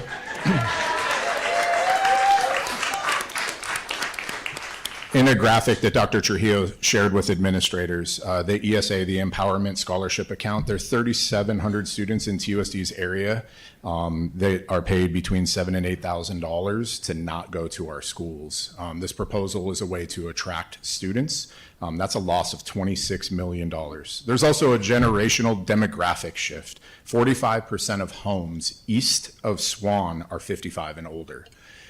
When I went to Palo Verde, my freshman class was 800. That's currently bigger than my entire school. So I'm here to show you a couple of enrollment trends. If you look at a 5-year period here, from 2020, 2021 through 25, 26, these are high schools, we have lost over 1,000 students. If we look at middle schools, that's a very similar number over that time frame. And these are just schools that are within I'll call it a stone's throw. These do not include West Side schools like Pueblo, Cholla, things like that. These are more the footprint of my home. Chose to represent this graph differently, but I think what you can see is sort of an upward trend. These are enrollment trends for charter schools that, again, are in my area. They're not necessarily students that are in primary ages. But in the same time that our high schools have gone down 1,000, the charter schools have gone up over 1,000. So my proposal is to move to a 4-day school week in order to attract students. The proposal maintains our 7-period day and extends classes to 60 minutes, Monday through Thursday. The graphic that you see that's small there is just a representation of recommended instructional time from ADE. And so what I looked at specifically is like our math achievement scores and how we would attack any possible loss in achievement for math. So my proposal utilizes a 7-period day in order to have an additional math class, doubling ADE's recommended minute counts. In order to determine which day for reduction, I looked at our school calendar, and you can see there are countless days on Fridays that are off. So rather than make it a 3-day week, we chose Fridays for the proposal. What a teacher workday looks like is a 7:30 to 4:30. And so that gets us to a 34-hour count. And then Friday, once a month, our teachers come in. We are open every Friday, and there's a rotation on Friday to support students on a Flex Friday and Enrichment Friday. But once a month, teachers come in to do a shift in order to support our students who need extra help. You had heard from some of the students in their essays, that's a way for them to come to school to make up tests. It's a way for them to get extra help. And then you'll hear from some teachers tonight also that will talk about ways that they're going to invite students in on Fridays. So this is an example schedule. On the left-hand side in the white areas, I have different contents: science, math, English, and social studies. And what we did is we took each of the teachers that are assigned in those contents and we organized them into 4 groups for them to come in and help our students. So on the right-hand side, the one with the yellow highlights, that represents our district calendar and the assignments of our teachers to come in on the day of recess, so that we can help our students achieve. All right, so in doing research on what a 4-day week looks like nationally, what I found out is that there's a possibility for loss of achievement in math. And so in order to safeguard achievement, I mentioned offering an additional class. So if I was a 9th grader taking Algebra 1, I would be assigned a math elective class. So I would double those minutes. I would have 2 math classes during the day. That exists 9 through 11 in order to support our students to increase our math achievement on ACTs and hopefully addressing our letter grade. Additionally, keeping that 7-period day is key in this aspect because it allows us over our 6-period peers to offer that math elective. All right, so I have a couple teachers that I would like you to hear from that talk about ways that they will organize our Fridays.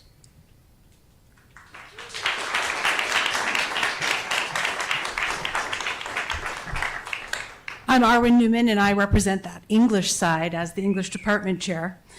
We would be identifying students using common formatives, informal formatives, classwork. What are you missing? Did you miss something? Do you need to make it up? Benchmarks. We have the Savas curriculum, which we're going to have some new tests with next year. I haven't heard much about it from the district yet, but we're looking forward to that. IXL, et cetera, to identify individuals and groups of students that need help, but also maybe even need a little bit of enrichment. One of those has a QR code on it, which they'll be able to scan to register to come on Fridays, where we can help them with increasing their skills in ELA. Hi, I'm Carol Kegler. I'm the math department chair. I wanted to talk about how we would be notifying parents about this opportunity. First of all, the information about the program would be provided when the syllabus goes out at the beginning of the year, so the parents know that this program exists. Whenever teachers feel that there's a student who might need additional help, or even kids who just might need extra challenges because their math class maybe isn't as challenging as they could be doing, a notice would be sent home by each student explaining what it is that we hope to accomplish and when we would like to see the student. Parents would then have the ability to accept the date that we gave them and choose a time that works for them. They could say, my student can't get in, but I would like for them to do Zoom tutoring. Or they could say, this is not a date that works for us. Could we change it to a different day? So there are options for them, but we are also making sure that we get email addresses because that's probably the quickest way to keep them informed.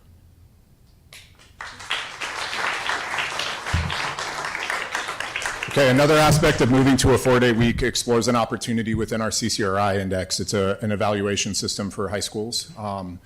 And so this particular thing is something that is completely underutilized at my school. In 5 years, we've had 6 students complete a work-based learning, 120-hour internship or job shadowing. Typically, this is something that our CTE program definitely helps us out with. And so I have worked with Chuck McCullum on a programmatic change opportunity so that we can increase what this looks like. But frequently when asked students why they're not interested in the job shadowing or internships, they talk about getting home after 4 o'clock, closer to 5, trying to find a business that'll work with their schedules, balancing their homework and their home life. By having a day of recess, this gives us an opportunity for students to explore career-related opportunities and to complete internships, and in turn helping our school score better on the CCRI index. There is a large aspect of teacher recruitment and retention that studies have shown moving to a 4-day week helps. So in a particular example here, Jennifer Smith, a professor at Purdue, talks about applications increasing 4 times the normal amount. Prairie View High School was cited and said that typically they have 2 or 3 applicants. That represents exactly what my school is when we have an open job, and now they see 10 to 12 applicants. Some of those benefits for teachers are improved work-life balance and family time, increased job satisfaction and morale, and it's a way to show them a non-monetary perk to be able to have that day of recess. The impact on staffing also helps reduce teacher turnover and supports long-term stability at our school. There are some non-academic outcomes that I'd like our counselor to talk about. Hello. All right. So as far as bullying and fighting, schools that have adopted the 4-day school week have seen a decrease in these incidents. And with attendance, there is not a lot of data, but like one of our students talked about earlier, the Patagonia School District, they've been under this 4-day school week for 2 years now, and they've seen a 3.6% increase in attendance. And then just talking with some of our students who I would just like to say I'm very proud of for you guys for being here and speaking. This is very scary. So as a counselor, I'm very proud of them right now. But they also recognize that this is an opportunity for increased time for work-based learning and internships, which we get asked about a lot, trying to help students get that real-world experience, dual enrollment or college prep, tutoring and academic support, and as well as family responsibilities. A lot of my students are working to support their families, and so allowing them the opportunity to do this would be great. Thank you.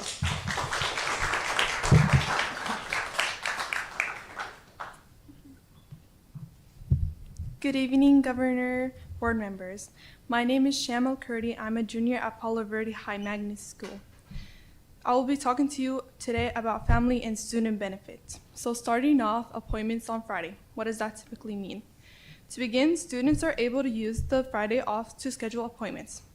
That means that instead of students missing school from Monday to Thursday due to appointments, they could use the Friday off to attend appointments. But in case of any emergency, the student is in need of the appointments during Monday through Thursday, that could also be acceptable. We want to encourage students to attend all 4 days and use the Friday off for other outside of school activities. Next up is going to be older students can assist with sibling transportation. Juniors and seniors will be able to drive, which allows them to assist their families with younger sibling transportation. This gives parents an opportunity of not having to worry for their kids' drop-off or pickup. Next, opportunity for part-time employment. Upperclassmen students are able to use the Friday factor to work a part-time job, which allows them to make money and save that money for future expenses, such as students who are attending college, university, after high school. That money could also be used for tuition. Students that work on the Friday off could also help parents out on bills, which is very helpful for many parents who tend to struggle with bills. And then increase school schedule flexibility. Since our school offers 7 classes per day, it allows students to finish credits earlier, so when they get to their senior year, they are able to have a schedule flexibility. I will be using myself as an example. Since Palo Verde offered me 7 classes, I was able to collect 22 credits just in my junior year. How amazing is that? This means that in my senior year, I could have a flexible schedule, which will also allow me to attend JTED, and I won't be late to my class since JTED has a strict rule of time. This will also allow me to finish JTED and graduate with a certificate of a medical assistant just because Palo Verde offered me those 7 classes. I can use that Friday off to apply to multiple colleges and scholarships throughout the school year. I can also pursue internships and job shadowings on those Fridays.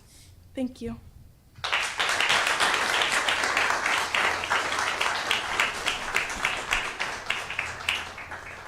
Hello, my name's Saul. I'm a junior at Palo Verde Magnet High School. And I have this board right here where I wanted to present like a day in my life, and I know students that are in the same situation as me, students that have a job, and I wanted to just show you guys instead of just tell you. And me, myself, and other students wake up around 7 in the morning, go to school, go to school, and I myself finish at 4. So I just wanted to just remove all of these hours that we have right here, all of these hours. And me as a student that has a job, I have to take my sister after school to our house, and then from there, go to work. And I start work at 5 and end an average time around 12 to 12:30. You may say, "Oh my God, why you guys working? Why you work so much?" It's because of the I'm the oldest in my family, so I have to not just be there, but also help provide to my family as financial, because my dad, as an immigrant, also needs help, and my parents are really old, so that just comes as my job as an older brother and older son to step in. And I just wanted to cross all of this out right here. And I just wanted to show as a human in our human brain, if you're getting out around 12, I don't think that the human brain doesn't have energy to proceed to do homework, especially as a dual enrollment or honors student. So I just wanted to show you that. And I also just heard Mr. Brock talk about sports, and myself as a varsity in soccer. I've known my teammates that are immigrants and don't really understand English, so they really don't care about the education. But sports also help you. That Friday will help them and force them to pick up their grades. That's why here too, that Friday will also help me as a student that works and other students that work, have that time during Fridays to do work and come to school, not to goof off, but to also come and take advantage of those teachers that are there for us to do our work and catch up with work and retake tests. That'll be it. Thank you for listening to me and giving the opportunity to be here.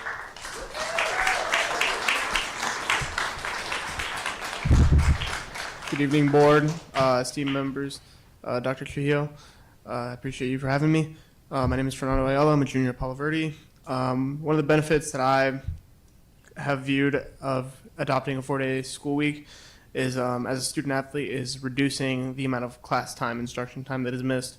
Oftentimes, due to our renovation of our gymnasium, I missed a lot of class time because we would travel to what some might say is the middle of nowhere. And I missed most of my second half of the day constantly. And with that Friday, it would have been useful to just cut those missed classes in half. And then secondly, having access to opportunities that playing sports takes away. Being a varsity athlete, I normally don't get out of practice till 7 o'clock. By then, I have to go get my little brother from practice, making it, I don't get home till 8. And that's a struggle for homework and all my other responsibilities. Having that Friday would allow me to apply to colleges, looking at internships that I otherwise wouldn't have an opportunity to apply to because of my time constraints. Thank you.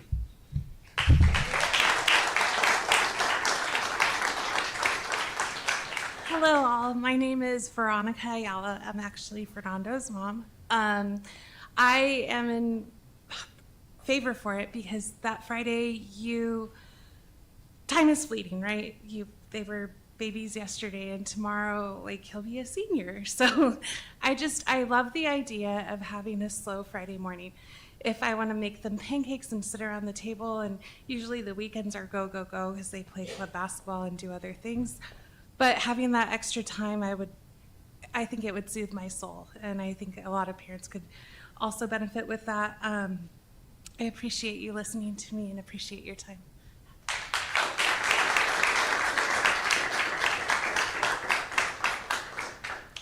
I'll make this quick.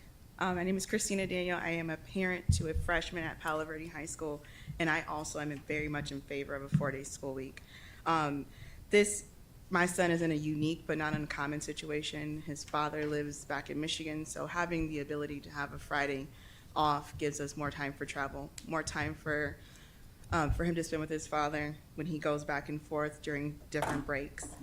This is also a pilot with a purpose. I think this is time to try something different because every time we've done the same thing and gotten worse results or the same results, so let's try something different.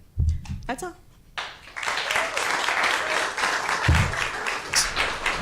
Just for time purposes, I want to make sure that all of our student, parent, and employee voices have been heard. And I would say we probably now want to shift into governing board questions. I know you've got a lot of other slides. Maybe some of the questions that you'll hear, you can use some of those slides to address, whether it's a survey or the schedule or the tracks. So with that, I'll turn it back to you. Thank you.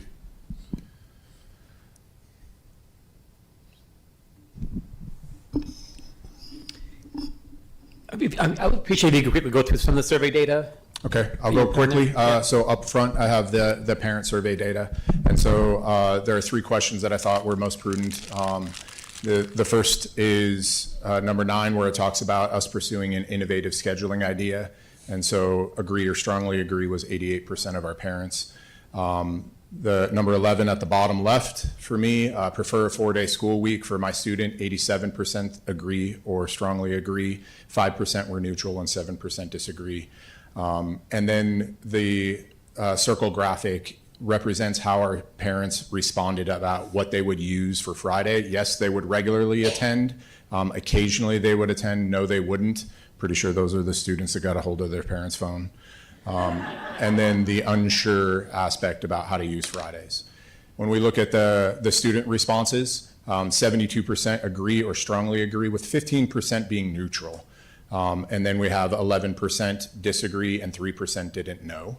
And how would you use those days off? So that's completing homework or studying, resting or recharging, working a job, participating in activities or athletics, and spending time with family. And then our parent survey, 97% agree or strongly agree that they would be in support of a pilot for a 4-day school week, with 3% being neutral.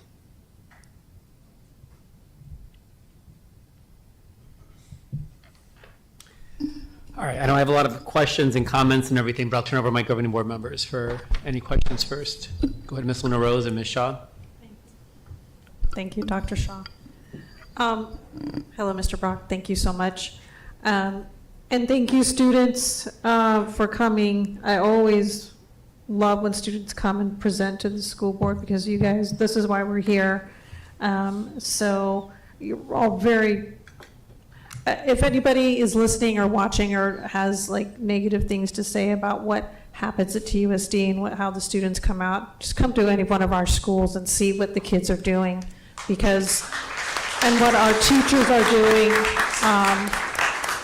and parent support. I'm a parent. I actually showed this to my daughter last night, and she's graduating senior at Rincon, and she was mad that this is going to happen. So, but she'll be in college; she can figure out her own schedule. But anyway, so my question is, like, I like the parent participation. And well, we heard the young man who was also Sammy, who came during the call of the audience. What other sort of opposition have you heard? So I think a lot of the students just voiced an unfamiliarity with what the extension of the day would result in. And so when we look at minute counts over the course of a week, part of any potential mitigation of loss of achievement was to maintain minute counts, right? So we're at 235 currently. We would be at 240 by adopting this 4-day week. So not only do we maintain, we add a minimal amount, five minutes, but that does result, the concession of having a Friday off would result in those students being on campus for an extra hour during the day. Now, there are other opportunities because we are a 7-period day, and you heard Sham talk about potentially a reduction so that she can go to JTED. So there are some flexible schedules that are available to our students because we are a 7-period day. But mostly the students just didn't know what that would be like if they had to be there till 4, a change, they're used to 5 days. Those were the students that I had spoken to and what their opposition was. Thank you. Go ahead, Ms. Shaw. Thank you for your presentation, and thanks to everyone who came to speak about this agenda item. I do have a couple questions, and my one comment is that I think, this is an exciting model, and it seems to have a multitude of benefits. So I'm hopeful that if we do approve it, we can see those data points realized. My first question is just to clarify that the longer period schedule for the 4-day week would not impact our average daily membership at this school? No, it would not. And I did compare like our bell schedules and the minute counts, like a 60-minute count, compared to say Sunnyside at 55 or Flowing Wells at 55, or modified blocks that result in over an hour but only go a couple times a week. But yeah, our minute counts would not be affected by ADM because we're increasing our minutes during the day. Great. And then I imagine, and I believe you said that all students will be allowed on campus on Fridays. And I was wondering about like food service, like maybe they don't need to come on Friday, but they want to get a lunch or a breakfast. And so has there been any exploration about how food service might be impacted and how we can protect against food waste on Fridays? Yes, ma'am. I think that there's certainly going to be an adjustment with trying to understand how many students are taking advantage of our Friday services. So we are fully open. We will be serving breakfast and lunch. Students can come in and get breakfast and then hop in a class and get a little bit of assistance. They can come and get lunch and see one teacher. They can see all 7 teachers. They can go to their after-school athletic activities or fine arts performances or practices. So in this way, I did talk to the director of food service, Lindsay Aguilar. We sort of talked about the way that we managed COVID, where students would come to campus and receive their meals. And I had asked her to talk in sort of a job-alike situation with other directors that are different districts that have 4-day school weeks, and she's gotten pointers from them. But I definitely think that one of the things that we're trying to do through the suggestion of our superintendent is to utilize a service called bookings for students to notify us that they're coming. You saw what our teachers would, and it's in the packets for you, the way they would invite people. There's also services for them to use a QR code to notify us that they're coming. We'll certainly accept anybody that walks in, but that way we can sort of plan more appropriately. Great, thank you. Well, Ms. Romero, then Ms. Ekstrom. Are there other programs or schools that are doing a 4-week program in Pima County? Pima County, I do not. San Manuel? Is that? Charters. So some charters, but not a traditional school district. But otherwise, Patagonia just completed the 2nd year of their 3-year pilot. Casa Grande, Page, Pine Top. There's numerous different districts that use this. Okay, and then as far as in Arizona, just going outside of our little area, I'm guessing there's other schools, definitely probably charters, but are there other public schools in Arizona that are doing things like this? Or are there other schools that are doing pilot? I guess, are you following a model that you've seen somewhere out there, or is this kind of, you guys are seeing what's out there and picking out some of the good things and see how you can implement them into our TUSD as a pilot? So there are a significant amount of districts that are moving to this in multiple states. It's something that's spreading as a more common occurrence that's being handled now. Because of the brevity that I needed to be, I do not have the information directly in front of me, but there's thousands of school districts that have adopted this nationwide. And so what I was charged with is to, as a father of 2, what if my son or daughter came to me and said, I want to go to a 4-day school week? Well, my first question as a parent would be, how do I protect their achievement? And so that's why I put in the slide about academic safeguards. What I read through multiple studies, and the last page of your packet is the citations of the studies that I read, was that there's no significant deviation in ELA, right? But there is a chance in non-rural, so suburban high schools could potentially see a loss of a standard deviation of 0.09 in math. My answer to that was to double my math class and to go from 60 minutes to 120.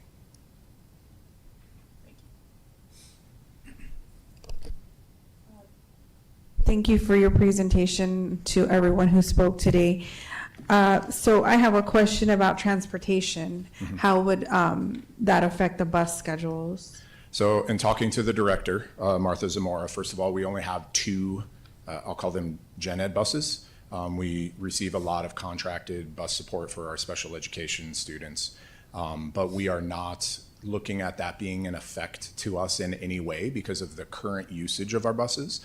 But I talked to her about what would happen if, my goal works and we attract more students. And so if you look on the complete packet, which was omitted from what I've showed here tonight, is that transportation had an influence on the bell schedule. So 810 to 410 actually puts us in the third tier, which gives the most bus availability and the most driver availability because it allows the current staffing to handle some of the younger students and get them picked up and dropped off before handling us. Okay, and then staff survey, is that stakeholders or? So that was made available to, okay, student response, the staff response. So there were 66 responses to that. And so I met with everyone through our PLC period, gave them like some of the basic information behind this, and then opened up a survey over the course of a week for them to respond. Okay. I just would like to thank you. You put a lot of work into this, and I think, like someone had said, we keep doing the same thing over and over again. Why not try something new? I think I was definitely interested in Patagonia's immediate results academically, and then because there were some news outlets that picked up the informational pieces that I had passed out to the parents for their response and survey. I had 2 students that were charter schools that during spring break, because I work during spring break, asked for school tours because they heard of it and said if this is approved, they're bringing friends.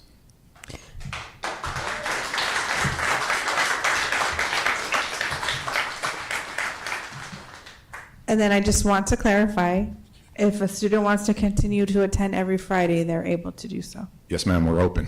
Okay, thank you.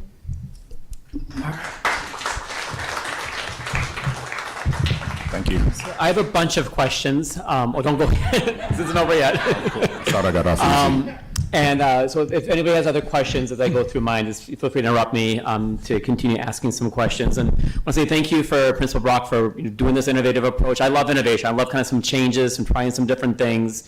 And I really appreciate everyone who came here tonight to speak against the proposal earlier. I called to audience, but for the proposal here tonight as well.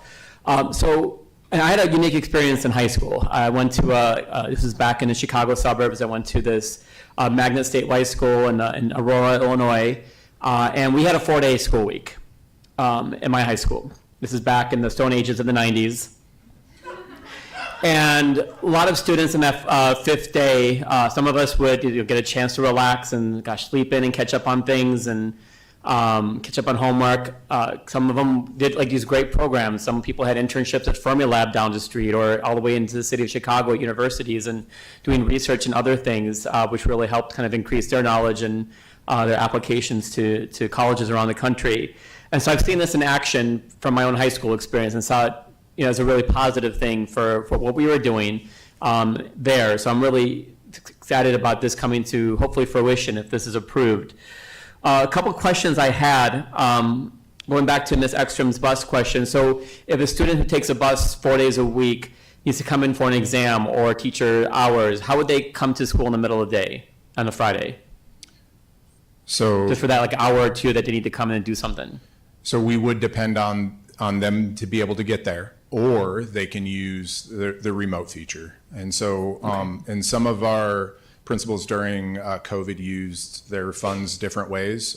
In my math department chair room, we have cameras that are focused on the whiteboard and TVs that show a remote accessibility. And so we would take advantage of that to help them if they did not have transportation to site. Okay. So I know our work week and our work schedule is governed by our union contracts.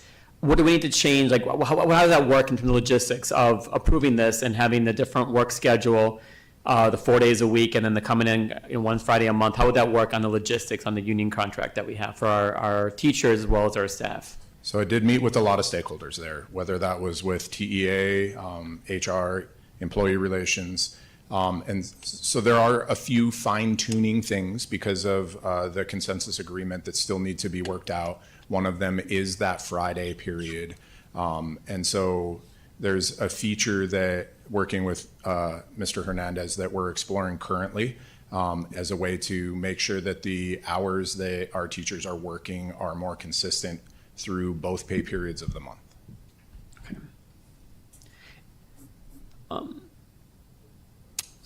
So with the WBL, the CCRI, and all these different programs you want to have in place, now I know we're dealing with chronic absenteeism and so many other issues from students that are struggling. We have some great students that are really engaged, and we have a lot of students that aren't.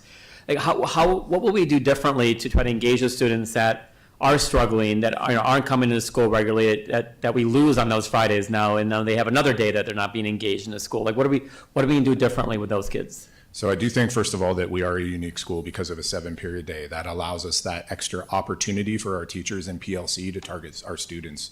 So they currently have a directive that they are to examine data during one of those hours during the week, and we would use that opportunity as well as the first 2 hours on Friday. We're not projecting many students to get up on a day of recess at 8 a.m. to come and get help. But to be able to target those students for achievement or attendance purposes, utilizing the MTSS framework and processes, and be able to show them that we need them to be here and to work with our homes to get them a little bit of extra help. I think it's oftentimes our students don't know how close they are to success before they give up. And this little push by having this enrichment opportunity, our Flex Friday, will give them the chance to know that we care about them and their achievement. Do you think they'll actually come in on those Fridays? Do you think we'll be able to engage students if it's a day off? That is an interesting question. So we've had conference period, which is a tutoring aspect, both before school and embedded on our bell schedule, right? And so when students have a chance to come in early, we often see those that need to do makeup assignments, but those that care most about their grades. They want their teachers to know that they're willing to come in for 5 minutes and find out if they need anything. I think that we are going to, as a pilot, make sure that we target those students so that we set frameworks for this process to be repeated in the future. Okay. Just a few more quick questions here. So if we do, this pilot starts next year, like what, and it might be a slide on this, but how will you measure success? How will you measure struggles and failure? What measurements are you going to be putting in to pivot, to make this work, or to change things, or to go back to the way things were? Like what are you going to be measuring next year? So I think you heard about some of the ways that the criteria that our English department chair talked about for attracting students. So those are immediate opportunities to gain measurement, but also comparing their F rates from this current school year to what it would look like after 9 weeks, after 4.5 weeks. So judging how they achieved in class, in addition to their benchmarking, in addition to standardized tests, and making sure that those targets on Friday and the opportunity for enrichment are utilized for achievement. So will there be something that comes back to the governing board next year then for who's going to look into this? Yeah, Dr. Trujillo. Yeah, this is why this item is not action. We still have some work to do on the financial impact. We also have a little bit more work to do on adherence and compliance with existing consensus agreement language, and we're still fleshing out the metrics. Definitely course failure is at the front. We want to see a reduction in the amount of Fs, particularly with the underclassmen. We want to see a reduction in credit deficiency, and we're hoping to put in metrics for improved attendance. So we're going to have that fleshed out. Those 3 areas will be fleshed out when it comes back for action.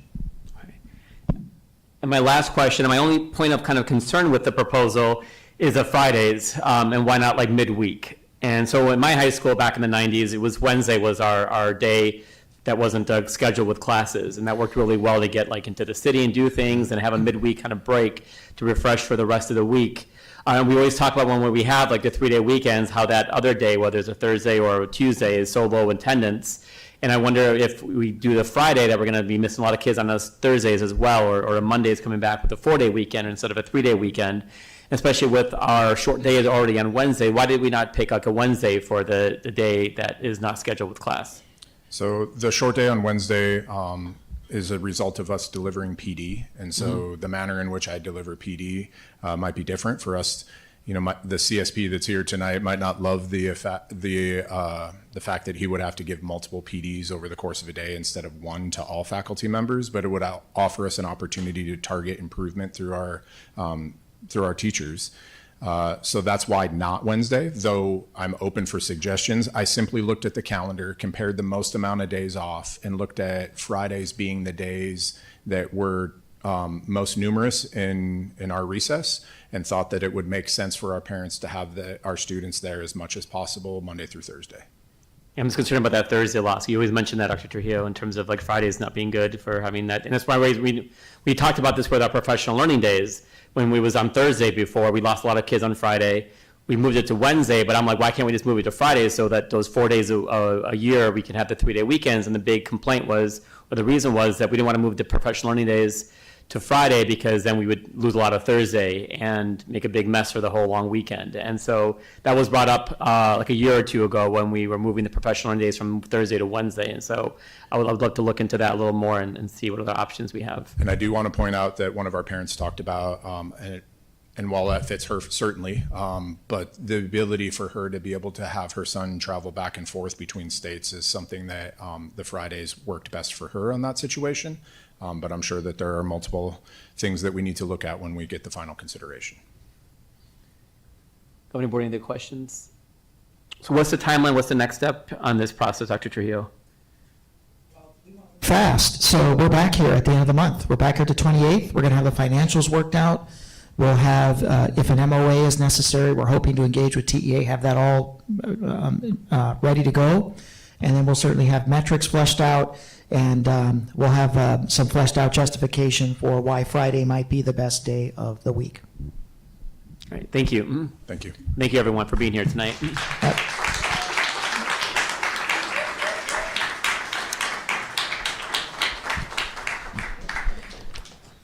Dr. Shaw? Looking for a break? Well, I just Okay. want to propose moving 8.2 up because it is 8:30, and I'd like the public to be able to listen to the statutory requirements for school closures and consolidations. And we also have family here for 7.1, Dr. Trujillo, is that correct? She actually had to leave early. Okay, so we don't have any emergency. family here for that So one. we can do that whenever the end of the agenda. All right, so the proposal is to move 8.2 next, and then go back to the start of the agenda? Yes. All right, any objection? All right, I'll take unanimous consent for that change. So next we'll have 8.2, TUSD Governing Board Policy and Arizona Statutory Requirements for School Closure, Consolidation, and Boundary Review. Dr. Trujillo. Yes, President Shaw, members of the governing board, before we even engage in any kind of formal discussion about anything related to school consolidations or mergers, we first have to take a look at what's legally required and what does your own process say. So this is the very starting point of taking a look at what those requirements and what the law says, and then where we can start putting together a timeline regarding public engagement and some of the required pieces. So leading us through this is going to be Mr. Ross, our general counsel. I believe he'll be assisted with our associate general counsel. And for historical perspective, we have the member, I was joking with him this morning. I'll just say he's the more experienced team member that was here in 2010 and 2012 when closures were last enacted. So he was on the ground for that. He can give you that perspective for any questions related to the presentation. With that, I'll turn it over to Mr. Ross. Thank you, Dr. Trujillo, and good evening, governing board members. Sorry, I have a cough drop in my mouth. I think I have a whole Palo Verde in my throat right now, and this last half hour didn't help. Okay, so what I want to do is go over the statutory requirements for school closures or consolidations, and then also governing board policies that have been developed to accomplish that. So there's one statute really that applies here, and it's 15341A32, and the procedure that the statute requires is this. So you do a written notice to all parents and guardians, and this is language from the statute in the district, 10 days before you hold a public meeting. The notice gives the reasons for the proposed closure, the time and place of the meeting, and then that's an additional notice than your normal governing board meeting notice. So this is 10 days before you have basically a public hearing on the issue of consolidations or closures. And that goes to all parents and guardians of the district. So you have that public meeting / hearing. I mean, the contemplation of the statute is to have a public process and participation by the community. At that public meeting hearing, there is discussion and comments on the proposed closure or consolidation. Then the board needs to wait 10 more days after that public hearing before the board can vote on a proposed closure or consolidation. And then the only other statutory requirement is notifying the school facilities board of a proposed reduction in student square footage. So that's the statutory process. Easy, right? That's it. That's all that the state law requires. But this governing board has adopted policies that flesh out that process to work a community-wide conversation about this before the board votes. So the main policy here is FCB, which is called closing schools, but it would apply to any consolidations. The policy has in it considerations, the factors that the board expects to be addressed when presenting a recommendation for consolidation of schools. And they're listed there: enrollment, attendance, condition of buildings, any potential for the programs that are in schools, and then how close they are to others, and then looking at history of changes, and then what can the property be used for reuse. The process also includes and we'll talk about this in a second, is adherence to the superintendent's administrative regulation, which really gets into the public participation part of this. But the policy does say the expectation is a thorough, systematic study, and those are words from the policy of all the impacting factors that can come into play. And the evaluation of the contribution of the facility to the whole community is one of those considerations. So that's Governing Board Policy FCB. It also requires open opportunity for public comment. Again, this is supposed to be a stakeholder, community-wide conversation, and that public comment and participation would include students, parents, staff, and community members. The other interesting piece of this policy is that if a school is closed, then the policy requires a commemorative plaque to be created, and that there's also a permanent public display of any school names and dates of operation. So just kind of a historical acknowledgement of the importance of schools in the community built into the board's policy. So that's the board's here are the expectations that we have. What does the regulation, the superintendent's regulations say about how to accomplish that? So obviously the board policy contemplates a public process, and the superintendent's job is to create a plan for that public process and present that to the governing board. So the superintendent would create this process, evaluating the consolidations, do that systematic study that the policy requires, and then there's all these criteria that are primary that are listed not just in the policy but also again repeated in the regulation. A little bit more detail here about what the superintendent would expect in making a formal study and recommendation, and then that plan must be submitted to the governing board for oversight. So this isn't a list. The first step here isn't a list of potential targets for consolidation. It's presentation to the board of here's how we're going to go about getting that list and what the criteria is going to be used and how the governing board is going to hear from the superintendent on engagement of the community. So that plan has to be submitted for review. And then also that would include a timeline, who's going to be involved, and what kinds of things they're going to be doing to gather community input. And of course, the goal is to give the board evidence-based recommendations that gives the board the right timeline to do it successfully. So that's the closure consolidation policy.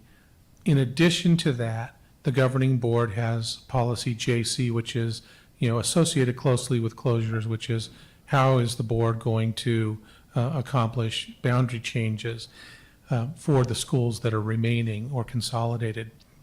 This takes on less importance in this era of an open enrollment, but where your home school is still has some value and relevance. So, there is policy and regulation on how to accomplish and get public input on boundary adjustments that are the result of school consolidations. So this policy requires, well, the regulation has two superintendent's committees. There's an advisory committee of staff and experts who develop options for what the boundaries might look like. And then there's a next step of a boundary committee of community members and staff to review those options that are developed by the advisory committee and make recommendations to the superintendent, eventually to go to the board. So two different committees, one kind of a steering working committee, and then another one to review that work and provide recommendations. So the boundary committee has some jobs to do. One of them is to notify all the parents or guardians that would be affected by a boundary change. And again, this is a separate obligation than the closure piece, right? This is a separate policy that says you have to notify all the affected parents or guardians of any proposed boundary change at least a week before there's going to be a meeting of that boundary committee. That's the boundary committee of staff and community members. So 1 week's notice, and the regulation actually says where you provide that notice on the website, notices posted at schools, and press release. And then the maps of the proposed boundary changes are posted on the district's website. And interestingly, I'm not sure, maybe Mr. Nodine can tell us what we did with this phrase that says another district location. I don't know if that would be here. I don't know if that would be at the district office. But the policy just says another district location. The Public Boundary Committee meeting is held in each region that's affected, or in an area. It can be at a particular school, but I think the best practice is you're going to have more than one school probably involved, so a regional approach makes a lot of sense. The committee presents its findings to the public. The public then gets to engage in that process of giving feedback through small group discussion or surveys. And then also the policy says the public can submit comment cards. And then all of those comments and the committee's report gets reported back to the board through the superintendent. So in addition to this, we also have, unless and until the board makes changes to the post-unitary plan that we're currently operating under, a desegregation impact analysis for the options also needs to be developed. And we'll do that, assuming those processes don't change, we'll do that as the board does, posting impact analyses on the website. And then if the board takes action on the boundary change, then it would disband that public boundary committee. And then another notification happens to the community through the board minutes, through the district's website, and also a bulk mail to all the landowners in the affected boundaries. Now we're not just talking about parents and guardians, but to all of the community members, landowners in the boundaries. And then within 90 days of the board's action, notify the Arizona Department of Real Estate. Not exactly sure whether they would care a heck of a lot, but that's part of the process, is to make sure that the Arizona Department of Real Estate is aware of the boundary changes for schools. Again, in the era of open enrollment, that doesn't seem as important. I think 20 years ago, it probably was a pretty big consideration. At this point, I can turn it over to Bryant for these pieces.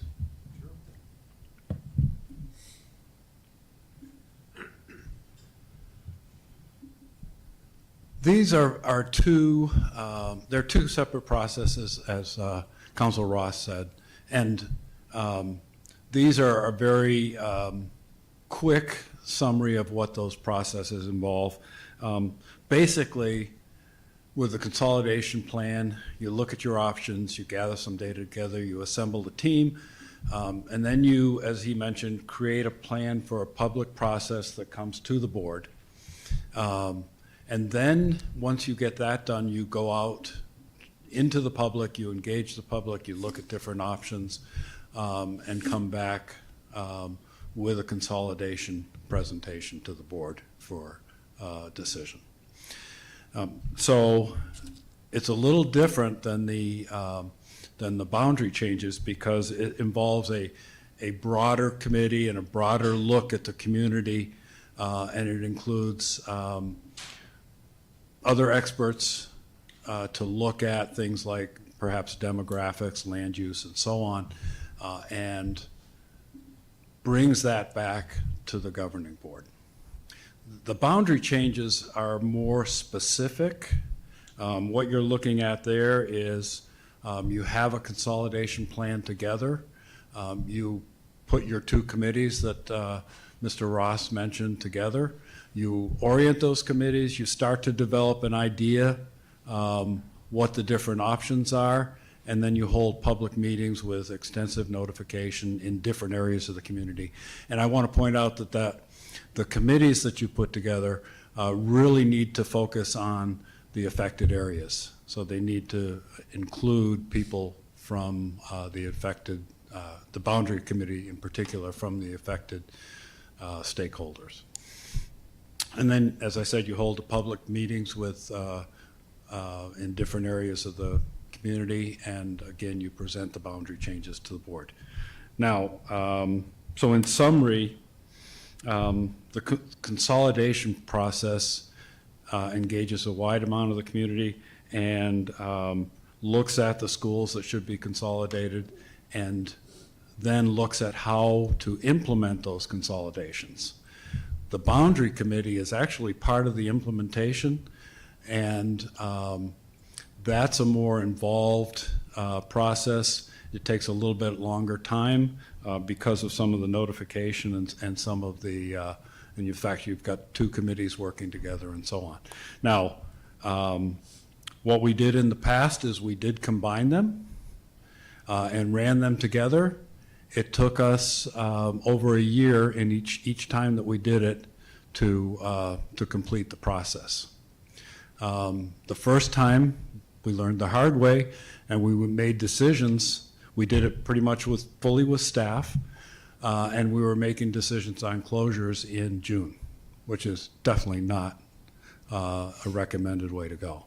The second time we started in the fall and ran the process all the way through the next fall, and we were making presentations and board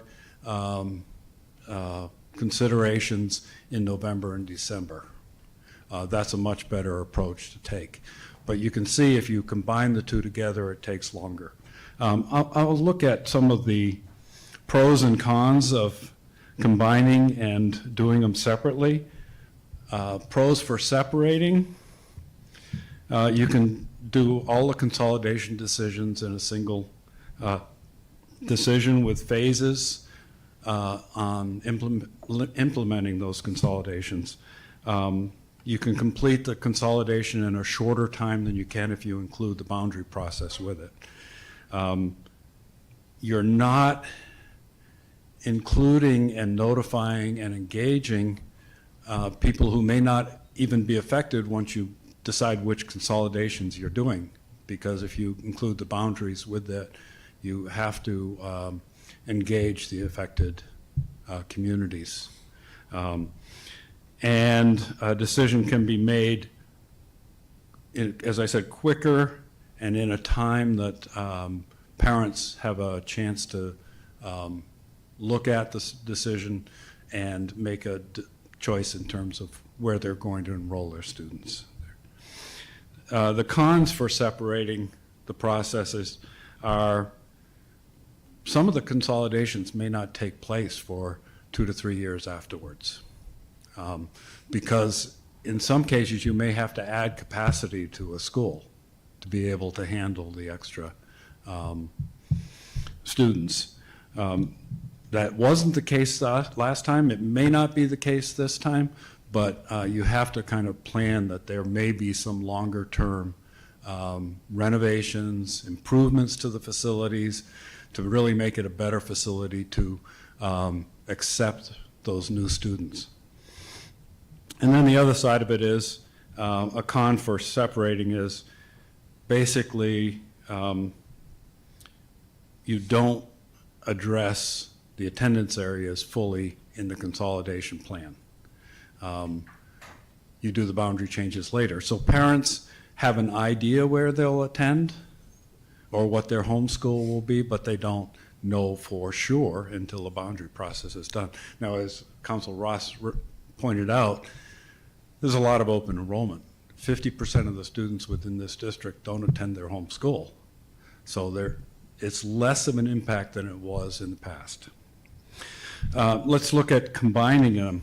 The pros are just the opposite. It's a full process. Parents know which school their child will attend.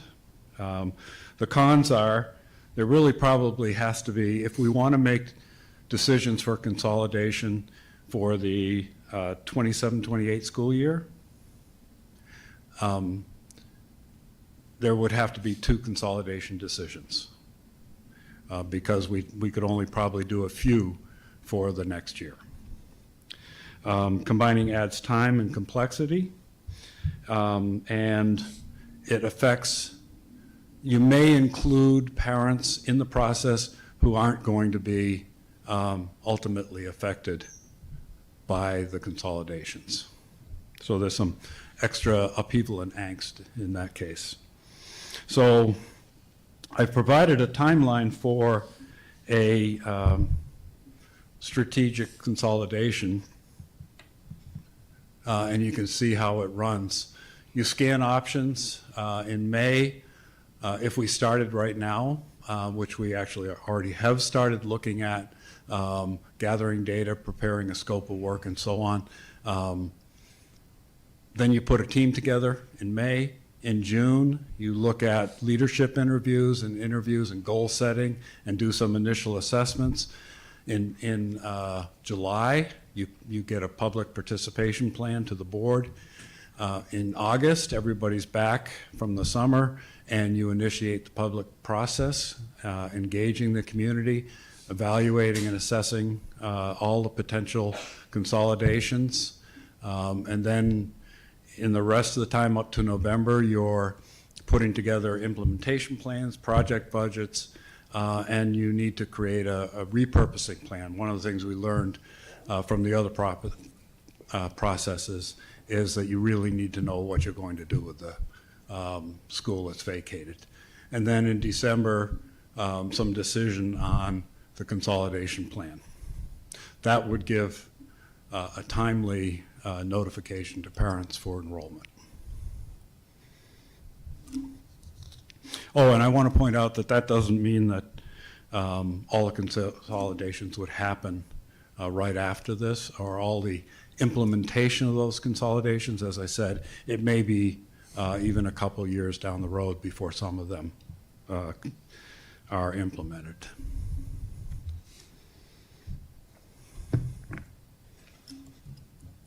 And the boundary process would obviously follow that too.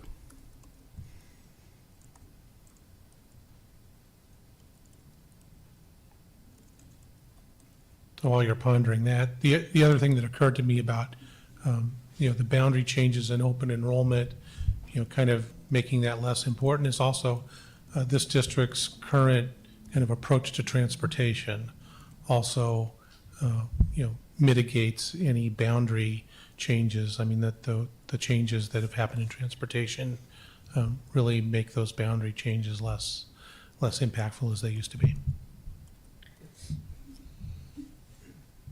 All right, Governing Board, it's time to ask questions. Shaw? Thank you for your presentation. My first question is, where's the commemorative plaque at Duffy? Duffy's still here. But it's got a close sign, school, right? So where's? Yeah, I don't know if a it's. plaque here? I don't know if it's here. I don't know. I haven't walked around the whole campus. Doesn't say where the commemorative plaque needs to be. Does it be in the building or somewhere? Like if you sell the building, they don't want to Yeah. have a commemorative plaque for us. Like, There could be a Hall of Fame somewhere in the is it in district. 1010? I don't know. Well, yeah, I'm just curious if it's like, if we utilize that school site, is there still a commemorative plaque that's required? Well, the policy says a commemorative plaque is supposed to be there with the dates that it was in operation. I see. Okay, well, maybe I'll do some sleuthing later.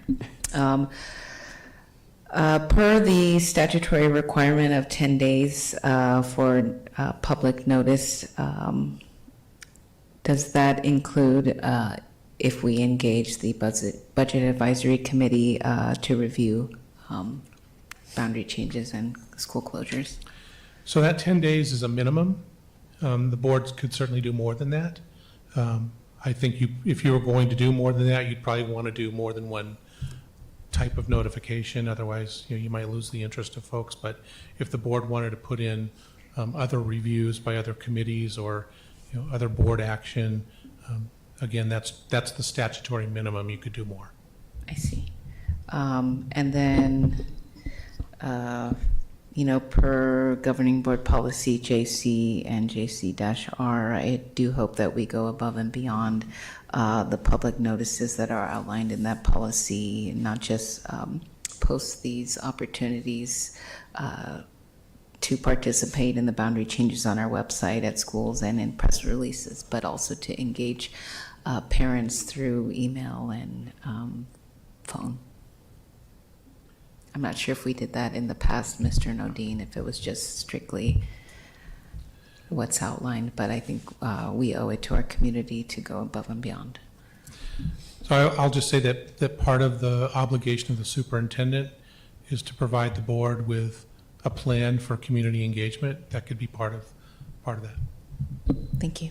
I want to make sure I understand, and following up on Ms. Shaw's question, so this 10-day public notice isn't for every time that the back meets or anything's going on. It's the 10-day public notice is before the public meeting that's going to discuss the potential school closures, right? The very specific school closures. So that's going to happen, and that public hearing needs to happen 10 days before a final board vote. Is that what I'm understanding? Yes, so you're correct. So this is from the statute, not from any policy. So there's a 10-day notice before a public hearing and board meeting to hear of the proposed consolidations or closures. Then there's a 10-day waiting period before the board can vote. And that public hearing can happen at a board meeting, like we sometimes will do public Yes. hearings for things. Yes. Okay. Ms. Ekstrom. So this is really triggering. Having lived this, 10 days is not enough time to let families know what's going to be happening at their home school. Each school has to have its own meeting. I remember I had to travel to Saguaro to talk about Ochoa and Mission View. I shouldn't have had to have done that. And I will caution this board that when I did public speak at that meeting, there was a stage. We all faced a stage. No one was up there. It was disgusting. So if we're going to be fully committed to closing these schools, our faces need to be up there so that we're facing our community. We said that this happened, South Tucson didn't know about Ochoa until January when the superintendent barged into my office stating that they were closing Ochoa and there was nothing we could do about it. To this day, Ochoa still continues to get questions if their school is going to be closed. So Mr. Romero, when we're naming schools without having a public discussion, it really does affect a community. So we need to, as a governing board, really take care in what we're doing with school closures and school consolidations, because some of these families, we can tell them where to go. They may not go. We have to be sure of what we're doing at all times in regards to this decision and this consolidation plan. 10 days is not enough. All school communities need to be notified via email, text. Parent Square is not going to cut it. Social media, whatever it is. We want to be transparent. Let's be transparent. I think we also need to look at schools and what additional monies they're getting via grants that we're not really fully aware of, how money is coming into a school. The committees, who are on these committees? Last time it was just staff. Are we looking at parents? Are we looking at community members? Are we looking at teachers? What does that look like? We need to do a better job than what happened years ago. Chime in just as a procedural note. I would be presenting the profile of committee member that the board would want. So it would say X number of parents, what do you think?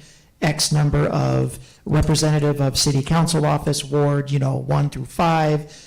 So even though they're superintendent advisory committees, I recognize the gravity and weight of what we're embarking on, and I would not make that move without this board.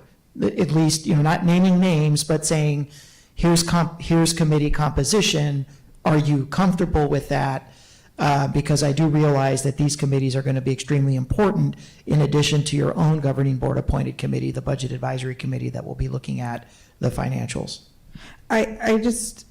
This is going to be very difficult, and I don't think that people understand the difficulty. I mean, we've closed schools before. It was not handled well. Our governing board needs to be at these meetings too. I mean, they need to see what this is going to look like and how this is going to affect our community. I know we're talking about budgets and numbers and such, but people and community are much more than that. So that's where I'm going to leave this right now. Ms. Luna Rose and Ms. Romero. Thank you. So one comment and then one question for you, Mr. Ross. So my comment, I went through this process as a parent as well, when my daughter was preschool at Sewell. And it was one of the schools that was saved, quote unquote. And throughout the whole time she was there, and as I was the site council president and also Booster Club president, it always came up every year when we were trying to recruit more parents. So I have to agree with my colleagues. We have to be really sensitive when we're doing this. We were at Catalina, and I do remember the board at that time was up on stage. And it's a process because people are really connected to their school. I mean, I talk about Rincon all the time, and I went there like 30 years ago. So, it's something that's, and we've seen this, I will say as a parent and then also as somebody that went through this district, this is probably the third time I've seen closures because they closed schools back when I was in elementary school. So that was a long time ago in the 80s, longer than the 90s. So I'm trying to add brevity to this because this is a serious issue. And it's people's community and it's their homes. So with that being said, Mr. Ross, I don't really see anything in this that, well, I guess there's ARS 15341, blah, blah, blah. But is that the only statute That's the one that concerning has, school closures and consolidations? that's the one that requires, that has the process, short as it is, for the board. And I think you can probably take a look at what happened on the other side of town and how quickly and brief that process was for getting notice out and then a quick vote. I'm not saying that's the right thing to do, that's just the minimum, but that's it. Aside from notifying Department of Real Estate and the school facilities board of a reduction in instructional space, that's pretty much all the statute requires. All the other requirements are by board policy and probably based on lessons learned over a period of time. Okay. I mean, and the reason I ask is because, and I will say, we want to be sensitive, but I also think that this is something that we're going to have to, I don't want to drag it out because it's like, it's going to be hurtful.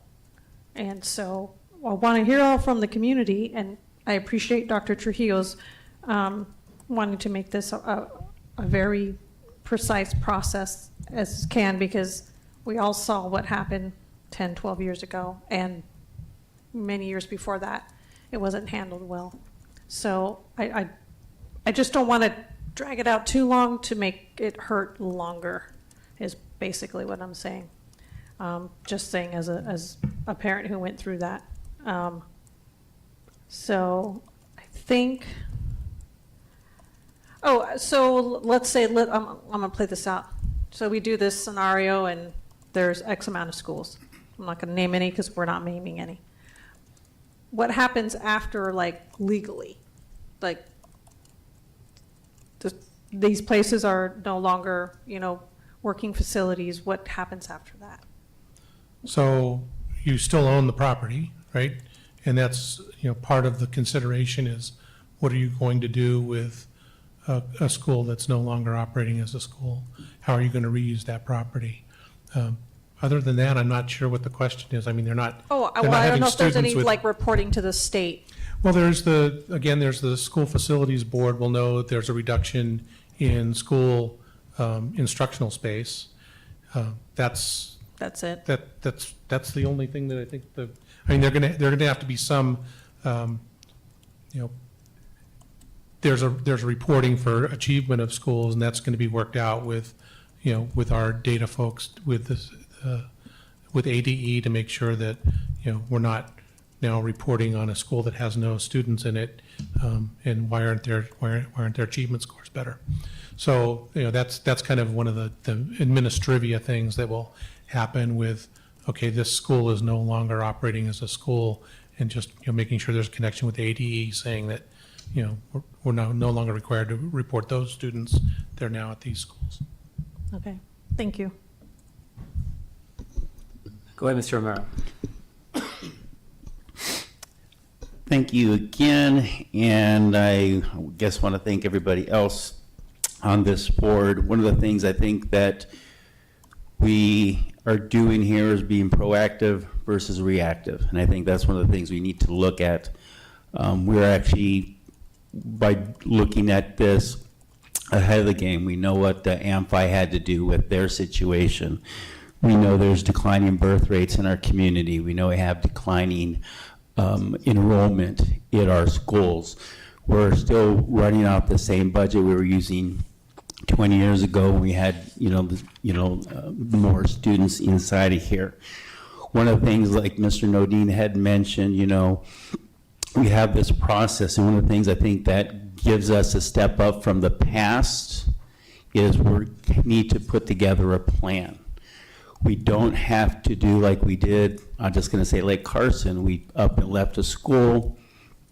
Now we just, it's an eyesore in the neighborhood, overgrown with weeds, vandalism, things of that nature. That's not the same type of approach that we're looking to do. We need to be good community members with these schools. If it's selling it, if it's looking at other community programs, veteran housing, like we're talking about at Lions, what things can we contribute for these facilities to better off our community? We can't look at this as all of a negative type of thing. There's a lot of parts that are going to go along with this.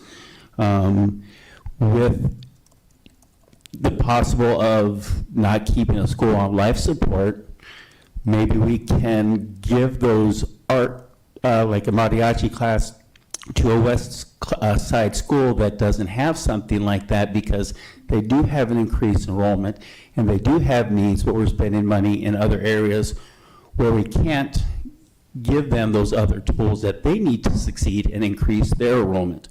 Like even Brock had mentioned during Palo Verde's, 45% of the population east of Swan is 55 or older.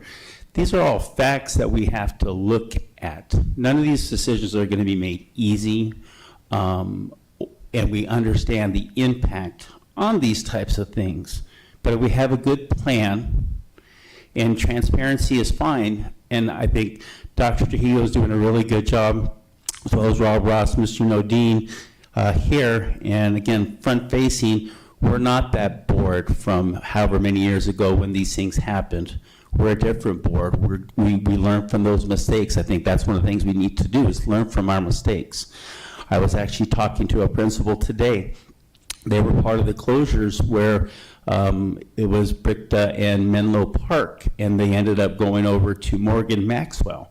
And what they ended up doing, they had two declining schools at Brickta and Menlo. They combined over there to Morgan Maxwell, and they brought in the best teachers from all those schools.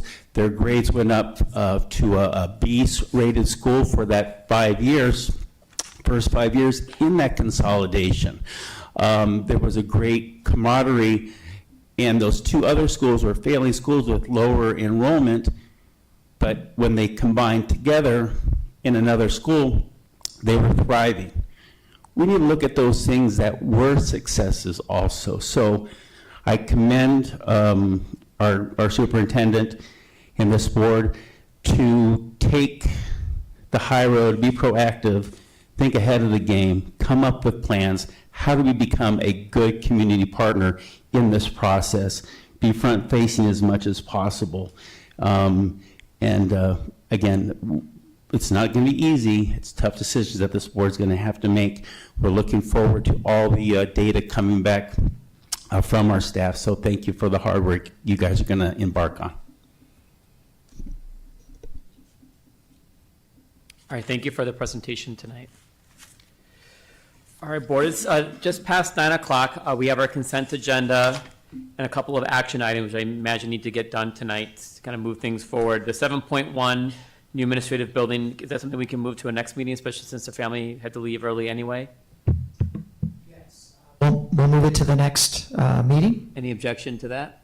All right, seeing none. All right, so we'll just have consent and then have the 4 action items tonight. Or 3, is it 3 action items? Is it 4? 4, okay. Okay, so we have our consent agenda. Dr. Trujillo. Yes, I'd like to present to the governing board the consent agenda as arranged, items 5.2 all the way down through, I believe it's 5.13. Governing board, are there any items for clarification, for questions, for discussion, or to pull for a separate vote? Dr. Shaw. Ms. Shaw. I would like to ask a question about item 5.7, and then I'd like to pull 5.13 for a separate vote. Okay. Dr. Shaw? Yes. I would like to ask questions on 5.5, and on 5.7, I would like to abstain for that vote because I do work with that company. Okay, we'll pull that for a separate vote then. Okay, we'll start with 5.5 for questions, and then we'll vote on the rest of it, and then we'll pull 5.7 and 5.13. All right, so 5.5 is approval to award a request for proposal of the workplace investigation and case management platform. Yeah, to kind of kick this item off, and John will be here to answer any questions, and we have our general counsel, Mr. Ross. I'm going to start with the why. We have been struggling since I've been here to really have a centralized, easily accessible, online repository, or portal, I should say, available to school administrators and school personnel and school safety across this district to, in real time, document incidents that occur on campus, predominantly student disciplinary incidents like fights, like assaults, like weapons possession, or sometimes when there's allegations of employee misconduct. So what's been happening and what continues to be a challenge is when you have a situation on a campus like an assault, you don't have any kind of centralized portal to go to where I can look up an incident number, I can log in, I can see exactly a narrative of what happened, who was involved, who was the responding administrator, how soon parents were called, were parents notified of discipline. Instead, we are still in the year 2026 calling individual schools and actually collecting paper notes, getting things out of notebooks from 2 or 3 different people. Sometimes we don't have anything written down and we have to ask for an incident summary like 5 days after. I've got governing board members that need answers. Sometimes we're working with PD, they need answers. Sometimes we're working with school safety, they need to know the details of a situation. And we're constantly in this after the fact, trying to get incident reports done. So a new portal would be an essential tool that allows our administrators in real time to enter the information so that we can expedite the processes that we need, whether that's the student handbook, whether that's employee discipline, so that we can make sure that we have an actual real-time accounting of what happened. That's the same thing when legal has to step in and work with employee-related matters. There are times where they have to contact a school and collect handwritten notes about something that may have happened 3 months ago. And administrators have to track all that stuff down. We want to establish a new normal, that when these things happen, it is your responsibility in real time, immediately before you go home, what happened, what time did it happen, who witnessed it, who were the participants, and what was your communication to parents like. So that's sort of the justification. I know I maybe stole a little bit of your thunder, John, but we haven't had a portal like this available. So that I'll turn it over for questions for either myself, John, or Rob. So correct. So we provide an HR support to all sites, so the schools and departments, when it comes to employee conduct investigations. And of course, we know that student relations, handling student investigations. In HR, we have a team of one person primarily handling the support for administrators, and we have 2 others who would support and jump in during the course of a busy season when it comes to those types of investigations. When I started here a few years ago, 2023, we were kind of managing this through our email system. So people would send emails in regarding an incident, and the support would be provided by phone or by email with administrators to guide them through the process, to review documents, and so forth. So that was what we started with. We eventually transitioned to using JIRA. So JIRA, our ticketing system for facility issues, we said, can we use that at least to be able to assign a ticket and be able to better track employee investigations. So that's worked a little bit better, just because it allows us to more easily track ongoing cases versus using our email system to try to flag things. We get about 600 to 800 cases each year. At any one point, 60 to 80 might be open. And so there's a high volume and a high level of support that HR provides. Going to this platform would solve a number of issues. Number one, as Dr. Trujillo said, enables users at different permission levels to be able to access the platform and to get information more quickly and easily than through the current system, which would basically rely on HR working with different partners to gather those documents, pull them in for review.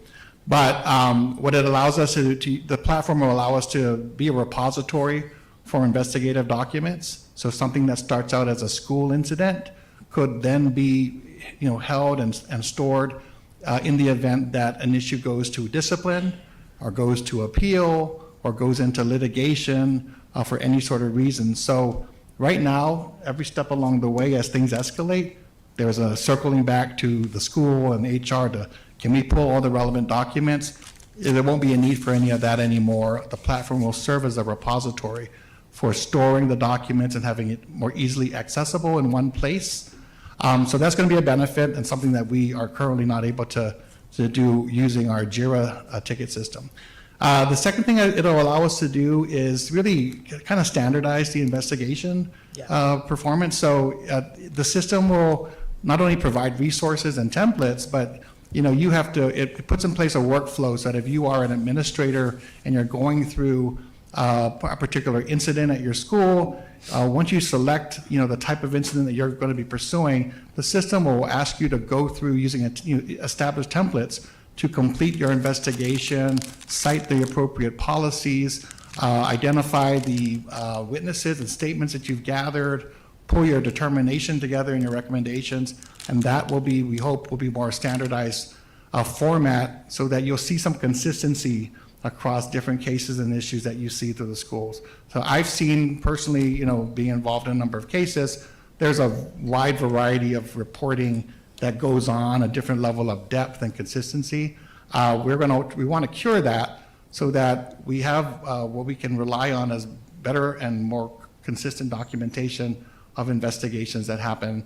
I think that benefits us later in the process should something get escalated and go, into litigation, for instance.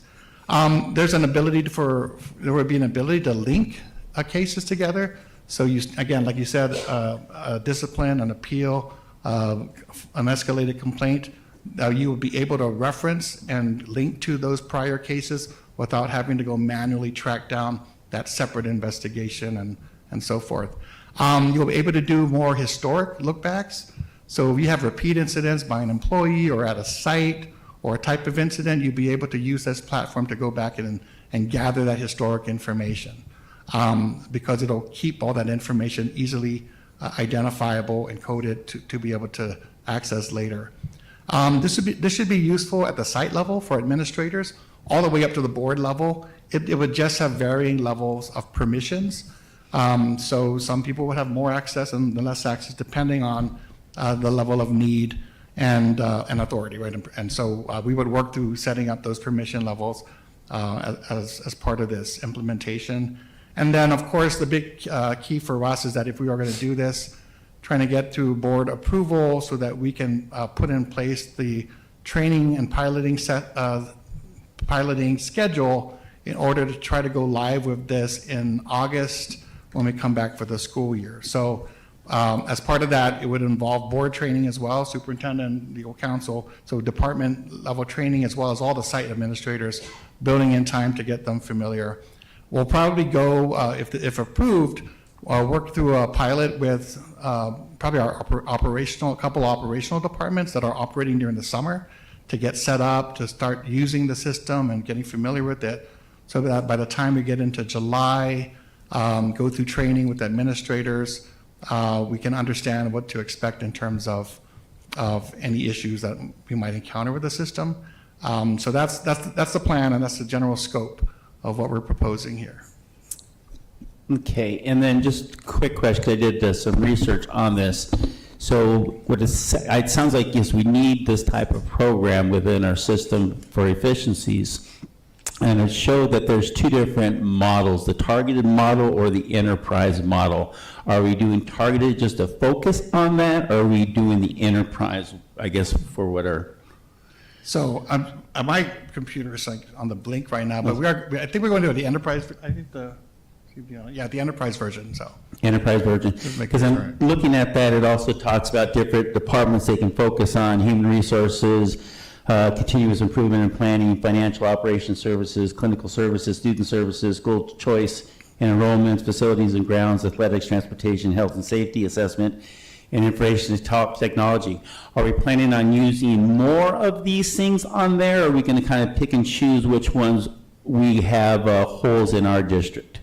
we're just looking, really looking at facilitating investigations at the school sites and at department sites at this point. So it's a narrow scope that we want to pursue, and then we're going to be working to customize it to our particular needs for now. So there's lots more capabilities in there, but at this point, trying to maintain focus on the investigation based on our employee conduct and student issues.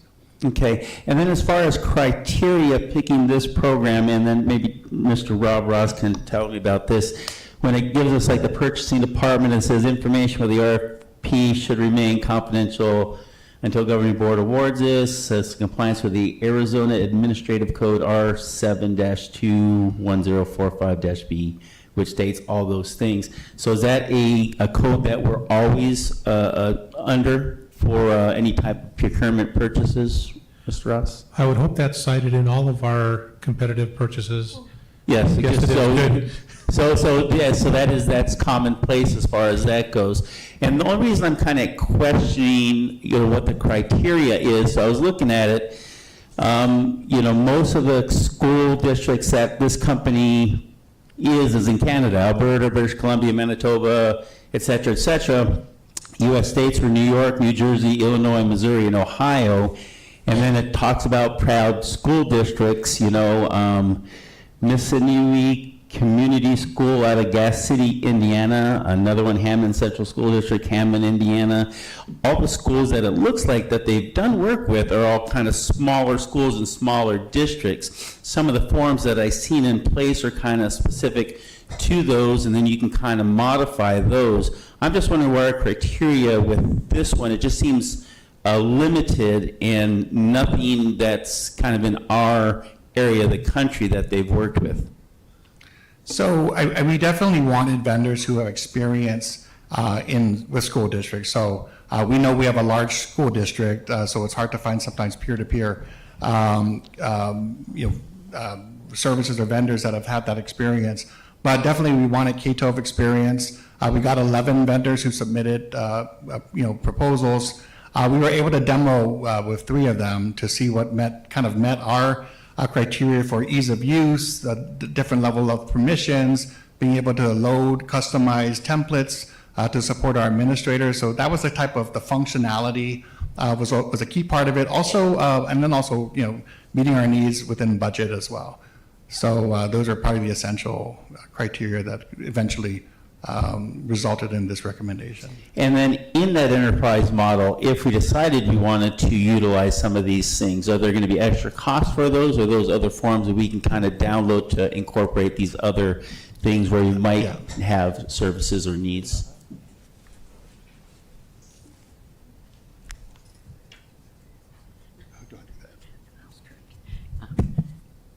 Good evening, Governing Board. Yes, on the enterprise model, usually what we do is we'll put it out, we have the scope, and then those items are, I guess you'd call a la carte. It's those things as we get into the program, if there are additional services that we want, it's covered under the contract that we can then engage the vendor. And then it would also be either something that, yes, they would say, we can give you that as part of the service that we're already doing, or if there's an additional cost, they'll let us know. But they would not move forward, and we wouldn't move forward with anything without getting additional approval if it was an additional expense. Okay, but potentially we wouldn't have to use additional money to do some of these services. The way that I was kind of going through this, I guess, is what I wanted to see. If we decided to use more, it's not really going to cost us more unless they let us know. Correct. Got it. Okay, thank you for your time on that. Thank you. Dr. Shaw. Ms. Shaw, go ahead. Thank you. With this platform, will employees have the option of being able to make reports independently of the site administrator if the investigation or complaints involve or implicate the said site administrator? No, this wouldn't be for receiving complaints. We would pretty much receive them the same way we do today, up to the school administration, up to the HR directly, through those various existing channels. So this system is really to manage the post-complaint investigation. So if I'm hearing you correctly. This is for things that happen, like the fights, the assaults, if there's allegations of employee misconduct or something happened, there was an accident at the campus. So that's really where, and we have to do an investigation after the fact, or it's headed for litigation, or there's TPD involvement. So it's a way for site administrators to collect all the data involving what things that Dr. Trujillo said. It's not, it can't be used for employees to make complaints or to I don't believe spark that's, investigations. no, that's not the function, right? The function is, the outcome is we want a better, more well-organized artifact file heading into a long due process hearing for a student that might be facing a long-term suspension. We need to make sure we have all that evidence. If the board has to weigh in on, unfortunately, from time to time, an employee termination, whatever incident led to that fact, this is going to allow us to have a better, more well-rounded collection of artifacts and evidence. So it's meant to help us manage those investigations and create a repository of those artifacts. Okay, do we have a platform for employees to make the complaints? I know the audit committee has a portal on their district website, but I don't know, it seems like this could serve as that as well, but does it have that capability? I'm not aware that it does. Like I said, I hear your point. I'm sure of how to facilitate receipt of complaints. Right now, it currently goes to sites, HR, the board, superintendent. We get them a variety of ways. We can definitely explore, what that might look like. I'm not aware that would be a capability. It's not something we looked at. Okay. But And then, I hear your point. Yeah, kind of on that same vein, for our mandatory reporters, will this platform serve as like a primary, secondary reporting system for incidents that involve mandatory reporting? It would only facilitate the investigation part of it. The mandatory report still needs to be made by our administrators or whoever, our teachers who are covered by those responsibilities. So We would expect in the narrative of the event, Yeah. that we would expect the mandatory report number, we would expect that the time that was called in. So the narrative portion of it, we would expect inside of that report. That would be in this portal. Okay. Thank you. All right, Governing Board, before us, I'll move the items 5.2 to 5.6, 5.8 to 5.12. So, I'll second. All right, item moved by myself and second by Ms. Luna Rose. All those in favor say aye. Aye. No opposed. Item passes 5-0. Now we're on 5.7. I think there were some questions from Mr. Romero. Ms. Schaub? Yeah, I had a question for Mr. McCollum. First, thank you for your presentation earlier. I think it is so important that we do have more oversight of our CTE classes. I say that because my daughter's dad and Tata are woodworkers, and her Tata is definitely missing like 1.5 digits. And so in regards to the loss of the wood shop at Sabino, are there other wood shops in our district? Yeah, there are two. We have a construction program at Choya High School and a construction program at Catalina High School. Okay, great. I appreciate that. And then we have how many like advisors for that or assistants to keep track of those students? Well, right now, we're looking at one instructor for each of those sites, but through the override, we're looking to hire 2 instructional specialists, one for Choya and one for Catalina, so there would be 2 sets of folks in the room. Oh, great. All right, thank you. Go ahead, Mr. Romero. And I just needed a separate vote on that because I currently do business with the vendor. And No questions then? No questions. So I'll move item 5.7. Second. Item moved by myself and seconded by Ms. Shaw. All those in favor say aye. Aye. Any abstentions? Abstain. Item passes 4-0 with 1 abstention. Next, we have item 5.13. Ms. Shaw, you have some questions? Yeah, a couple of meetings ago, I think that we had discussed in one of the budget cut discussions that we were going to move away from mileage reimbursements for our governing board. And so I would like to vote against this item since it includes mileage reimbursement.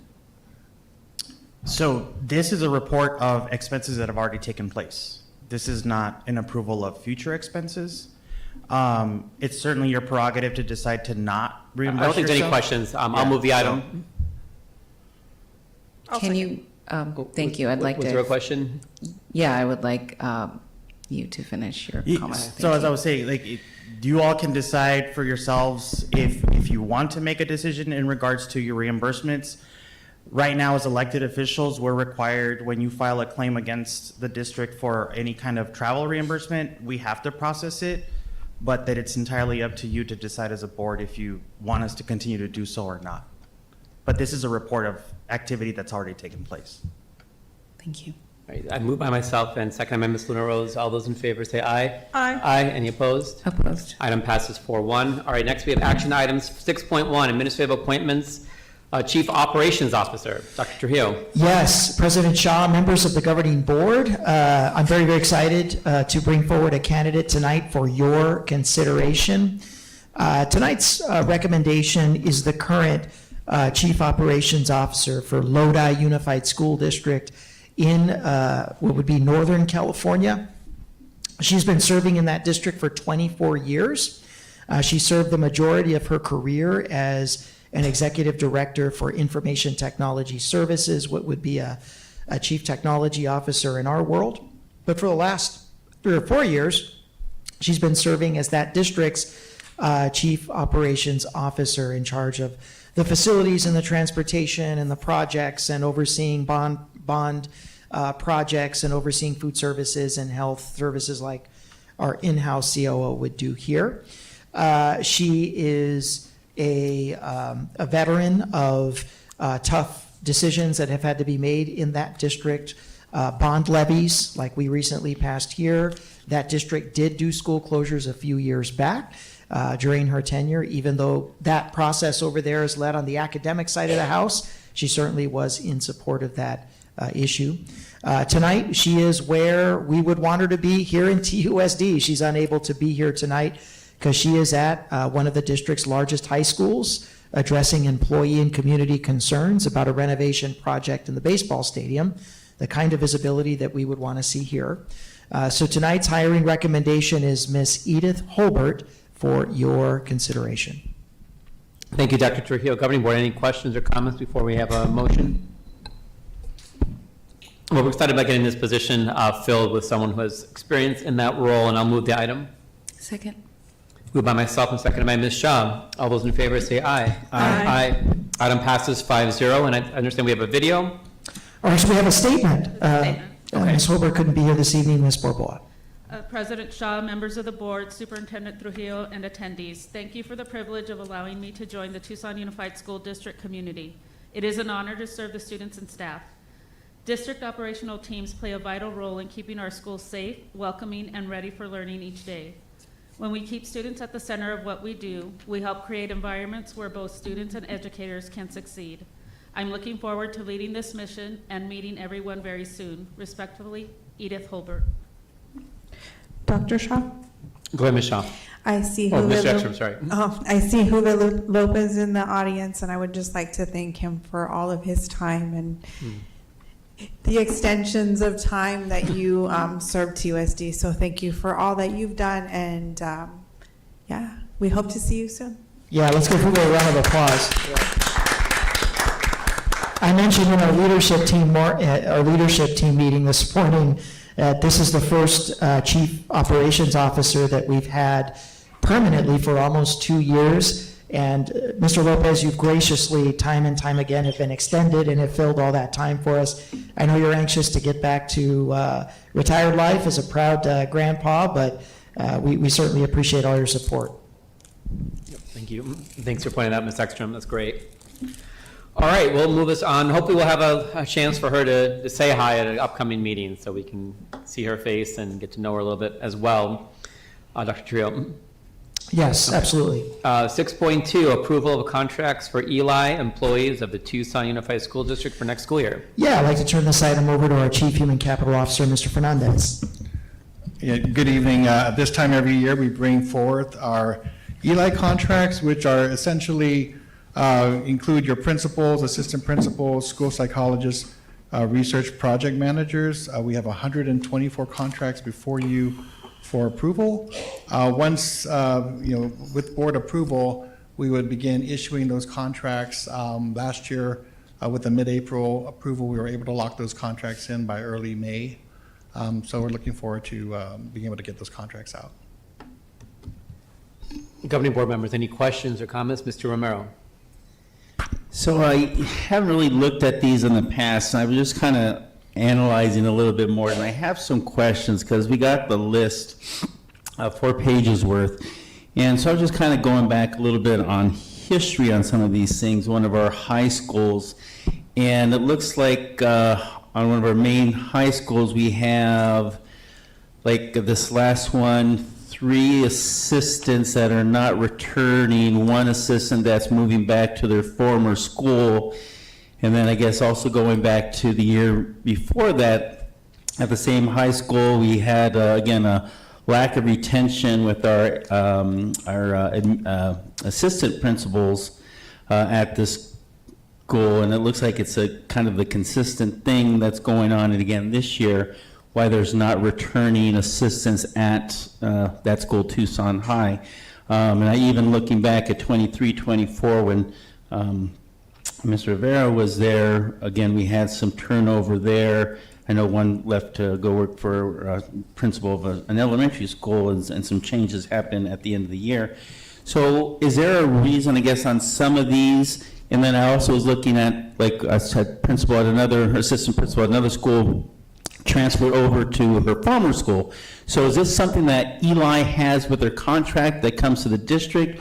Or I thought, like on some of these ones, if you move to a school, if you want to go back to your old position, you have to apply and compete, or is that different with the Eli contracts on these things? So so in the situations where you're talking about people, administrators serving in an interim capacity, so at Tucson High, we have 3 interim assistant principals there. First of all, they go through the appointment process, so the board would be you would be authorizing and approving those interim assignments. But for those who are internal, they're working at another site, taking an interim assignment. That interim assignment is just for the year, and then they return to their site unless there was another interim appointment extended. For Tucson High, for example, yes, there were 3 interim assistant principals.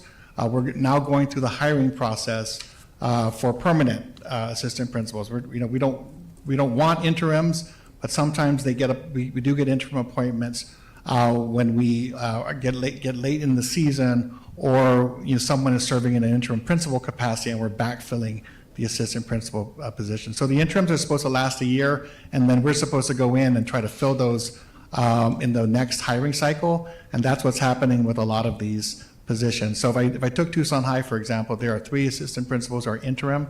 2 of them were internal, so if they did not apply, compete, and get selected to continue at Tucson High, they would revert to their prior positions in the district.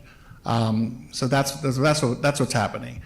We try to avoid interim assignments as much as possible, but if they're in place, we would certainly be working like we are today to fill those with full-time permanent assistant principal appointments that we hope to bring to you for your approval.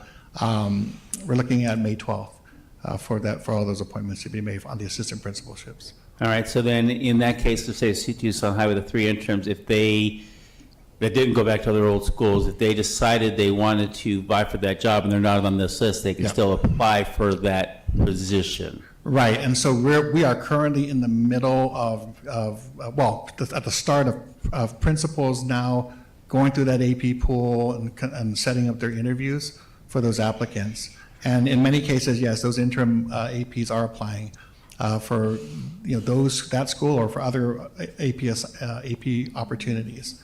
So that'll sort itself out by May 12th is our target date. Okay, and then some other people that may not be on this list, is it just kind of for retirement, transfers? Do we have kind of an idea of why people are no longer on this list? I know they just give us this list, but I don't see the ones that are no longer on that list. Right, so if you're not on that list, you may have resigned, you resigned, retired, got promoted to a district level, maybe a non-bargaining position, gone back into teaching, or retired and gone back into a counselor position. So it reflects all of those items. You are not continuing as an administrator in the coming year. You would not be offered a contract. Unless, like those interims, they decide to reapply, then they will kind of get locked, come back into here, or is that a separate kind of vote? Yes, they would come back in their new capacity. Basically you're going to, if you appoint them into their new position, they would get a contract at that point. Got it. Reflecting their newly appointed status. Okay, so this is basically what we have right now on the table, but there are other positions that are open, and those other positions will come back, not 4 pages worth, but all those available spots that are still available in the district. Correct. Yeah, so by early May, we're hoping that we'll bring all those remaining AP principalships that are open and having those filled and appointed by the board. Fantastic. Thank you. I'll move the item. I'll second. All right, item moved by myself and seconded by Ms. Luna Rose. All those in favor say aye. Aye. Any opposed?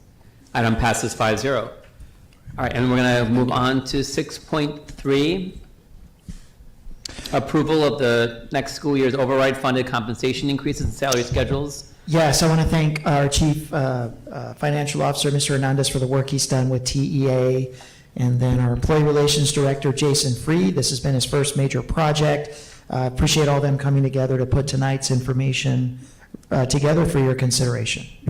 Good evening, board members. So yeah, this is the next big chunk of our override implementation. It is the commitment to compensation increases for employees across the district. So just as an overview, we obviously had a 15% override, about $45 million. Very fortunate that the voters approved that in November. I won't go through kind of what the years will look like, but ultimately, the renewal, this funding will be good through year 5 of the override. So through November, or through, I should say, through June of 2031. Seems like a long time away, but 5 years won't take that long to get here. And until that point, we will fully fund the amount that is part of this compensation increase, unless there is not a renewal by the voters or the board at that time decides to not put this back out on the ballot. Currently, we're estimating a property tax of about 95 cents. So it's about 7 cents lower than we previously estimated, so about $7 for every $100,000 in assessed valuation. We'll know, that'll be finalized in the summer. So what was the commitment? So the override committed that employees would receive the following: a $3,000 increase for all teachers, or all employees, I should say, in the TDRA, TDRB, and ExEd teacher salary schedules in the consensus agreement. A 4% increase for all other employing groups, including substitute teachers. You can see across on the right-hand side of the screen essentially what the estimate is. Right now, we're estimating just over $20.2 million will be invested, which is just over half of the entire override that will be committed to providing increases based on their bargaining group. As I provided there for substitutes, it is an estimate simply because the estimate of how much they will earn is dependent on how much they work, since they are essentially on-call employees at this time. So the implementation process is this. It will apply to all regular positions, which include our monitors, our elementary support workers, our crossing guards, our substitutes, and our principal mentors. It will also include leased and return to work employees in those categories. The 4% increase will be based on the current grade or step of that employee's base hourly rate or salary. So wherever you are on the salary schedule, and all of the salary schedules were attached to the board agenda item, your 4% will go from there. And I provided several examples on this slide. Now for TDRA, TDRB, and ExEd only, this process is still to be determined. We've been working on this with Tucson Education Association, with TEA, for a few weeks now. We have not finalized essentially a preferred implementation process, and we're hoping to get some resolution before the end of the month so that we can get this squared away for the next school year. But ultimately, everybody else that is not TDRA, TDRB, or ExEd teacher and substitute, which includes substitutes, will receive the increase effective the 26-27 at this point. So now no increases will be affected to positions like coaches and extra duty positions or supplemental positions like summer school. The override increase does not affect other similar compensation items. So we do, for example, sick leave payout or vacation payouts. Those are going to be paid out at your regular rate, not at your override rate. Shift differentials, education stipends, and like I mentioned, supplemental base rate. Now, overtime pay is different. We will pay overtime based on your current hourly rate plus that 4%. So if you're at $20 and now you're going to be at $20.80, your overtime will be calculated at that $20.80. All of the increases will go into effect on July 1 or the first day of your contract, whatever is later. So we have some employees who don't necessarily start on July 1. They may start later in the month of July. Or even into August. Whenever they start, that's when the increase will go into effect. Now, earlier in February, you approved contract language that is already incorporated into all of those contracts that talks about the fact that a portion of the compensation for these employees is override funded and it's subject to future funding levels. So if anything changes down the road, obviously, the board has full authority to decide how we're going to fund that going forward, depending on our funding levels in the future. So next steps, if you approve this item tonight, Finance and HR, we're going to begin working on the implementation of the new salary schedules. Again, they're provided with the agenda item for 26-27. Employee Relations, Finance and HR, we will continue to work with TEA to focus on the implementation process of that $3,000 increase. And all employees will receive notification of what those respective increases will be. Once they're finalized in our payroll system, we will start actually rolling over our payroll system to open 26-27 this weekend. So we will start kind of getting those ready to roll here pretty soon. So with that, any questions? I have a question. So on the pay stub and payroll, will that be like a separate line item for the override, or will it be incorporated into their base salary? It'll be, so on their check, they'll see one line item. In the payroll system, we will separate it out. So we will focus so that we can track it separately, but people will only see one base pay item. If the board wants us to, show it separately, we'd have to kind of develop a kind of a supplemental pay kind of structure so that, like I said, if you're $20, we'd have to develop a separate line item just for that 80 cents. So that if people want to see that override, if that's something the board wants us to do, we can certainly work on doing that. Otherwise, it's going to be rolled into just one base pay item. What does the board prefer? Would you prefer seeing it separate or keep it into just rolled in? I'm seeing Mr. Romero saying separate. Neutral on Miss Luna Rose.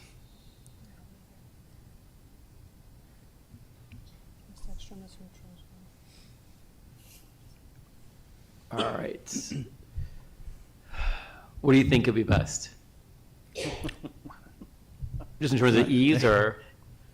Well, obviously, I'm gonna advocate for my payroll team and make it as easy as possible for them. But we will do whatever you want us to do. Right. If you prefer us to have a separate line item so people can see it, ultimately everybody's gonna get notified, right? So everybody's gonna know you make A today, tomorrow you're gonna be A times 40% or times 4%. So, I mean, either way, we're gonna notify people of what the difference in their pay structure will be. There's no override after 2030 or 2032 or however it works with that. We would, and that's what I'm saying, in the payroll system, not to get too technical, we track it separately. We would be able to kind of essentially yank that 4% back, but people would see no change to that, to their base pay of, like, let's say that $20 example.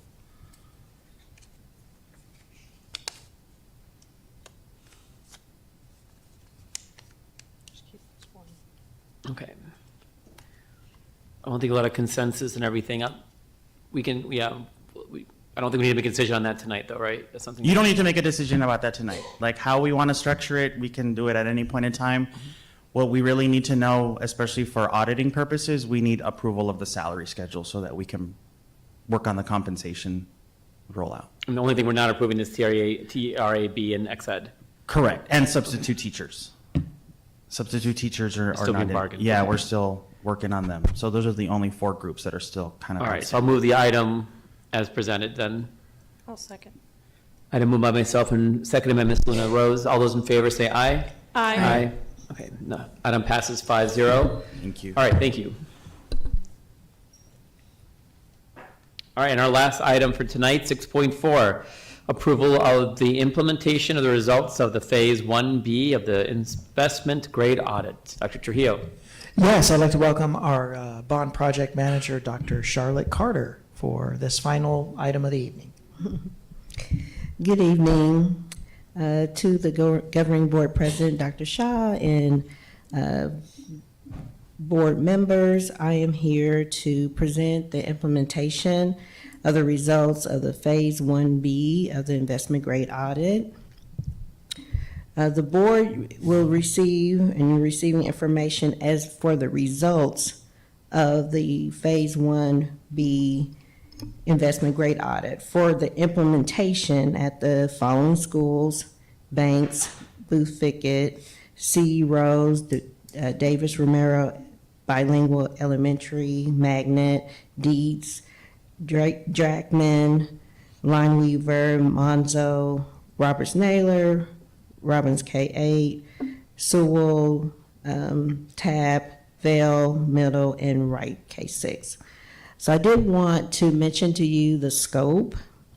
So this is going to include the construction of the facilities and improvement measures, which they call FIMS, and the energy conservation measure, ECMS. So that can include things such as the engineering and design for complex HVAC, domestic water line replacements, plumbing modernization, sewer upgrades, irrigation replacements, building envelopes reduced, air infiltration, for example, sealing doors and windows, electrical, which is the switchgear, transformers and upgrades, career tech education for students, and the benefits for the district and the implementation of the investment grade audit is enhanced design standards and utility savings, which we know is very important right now, reduce risk through IGA engineering and ongoing performance assurances, modernize facilities that address emergency cost overruns, provide data analytics for transparency and accountability,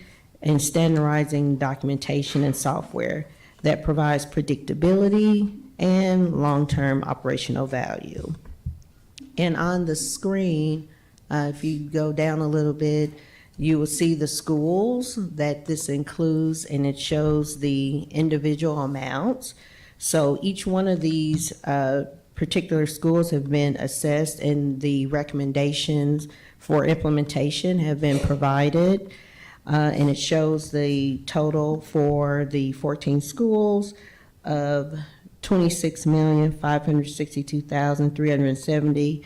We all the time have been doing a contingency of 20%, which makes the total for this particular board agenda item is $31,874,844. So what I am asking for today is a motion to approve the implementation of the results of the Phase 1B of the investment grade audit. Any questions?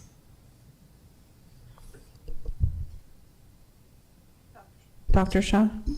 Go ahead. I'll move the item. I'll second.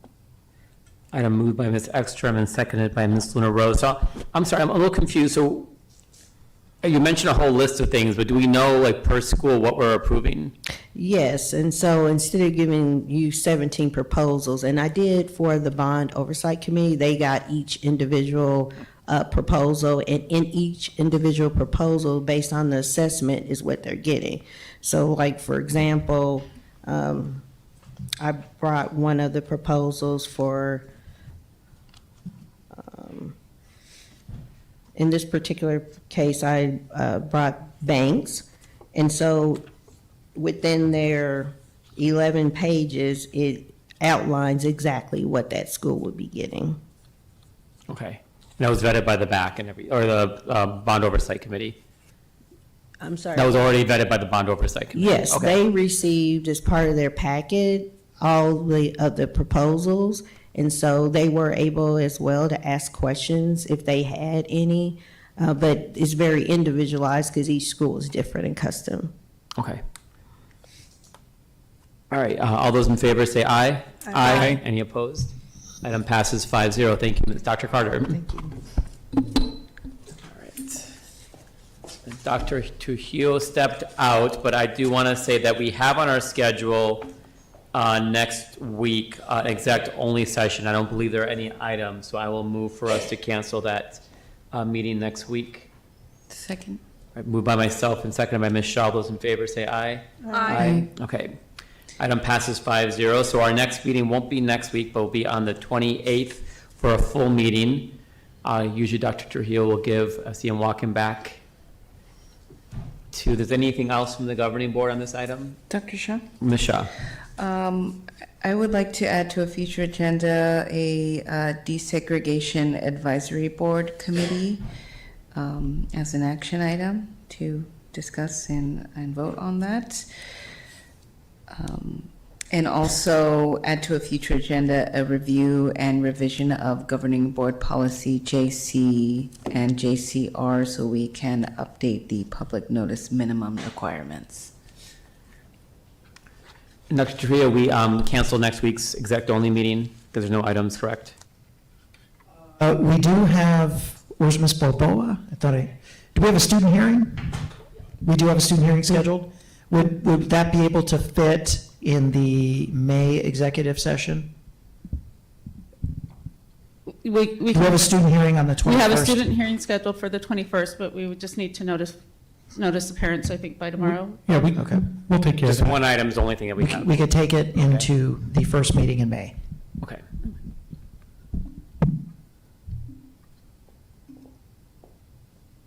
All right, I think that's it then. All right, I'll close the meeting. Thank you, everyone. Thank you, everybody.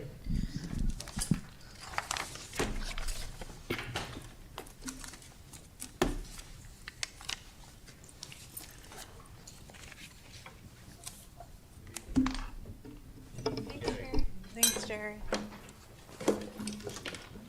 Yeah, it was fun. It was a good day.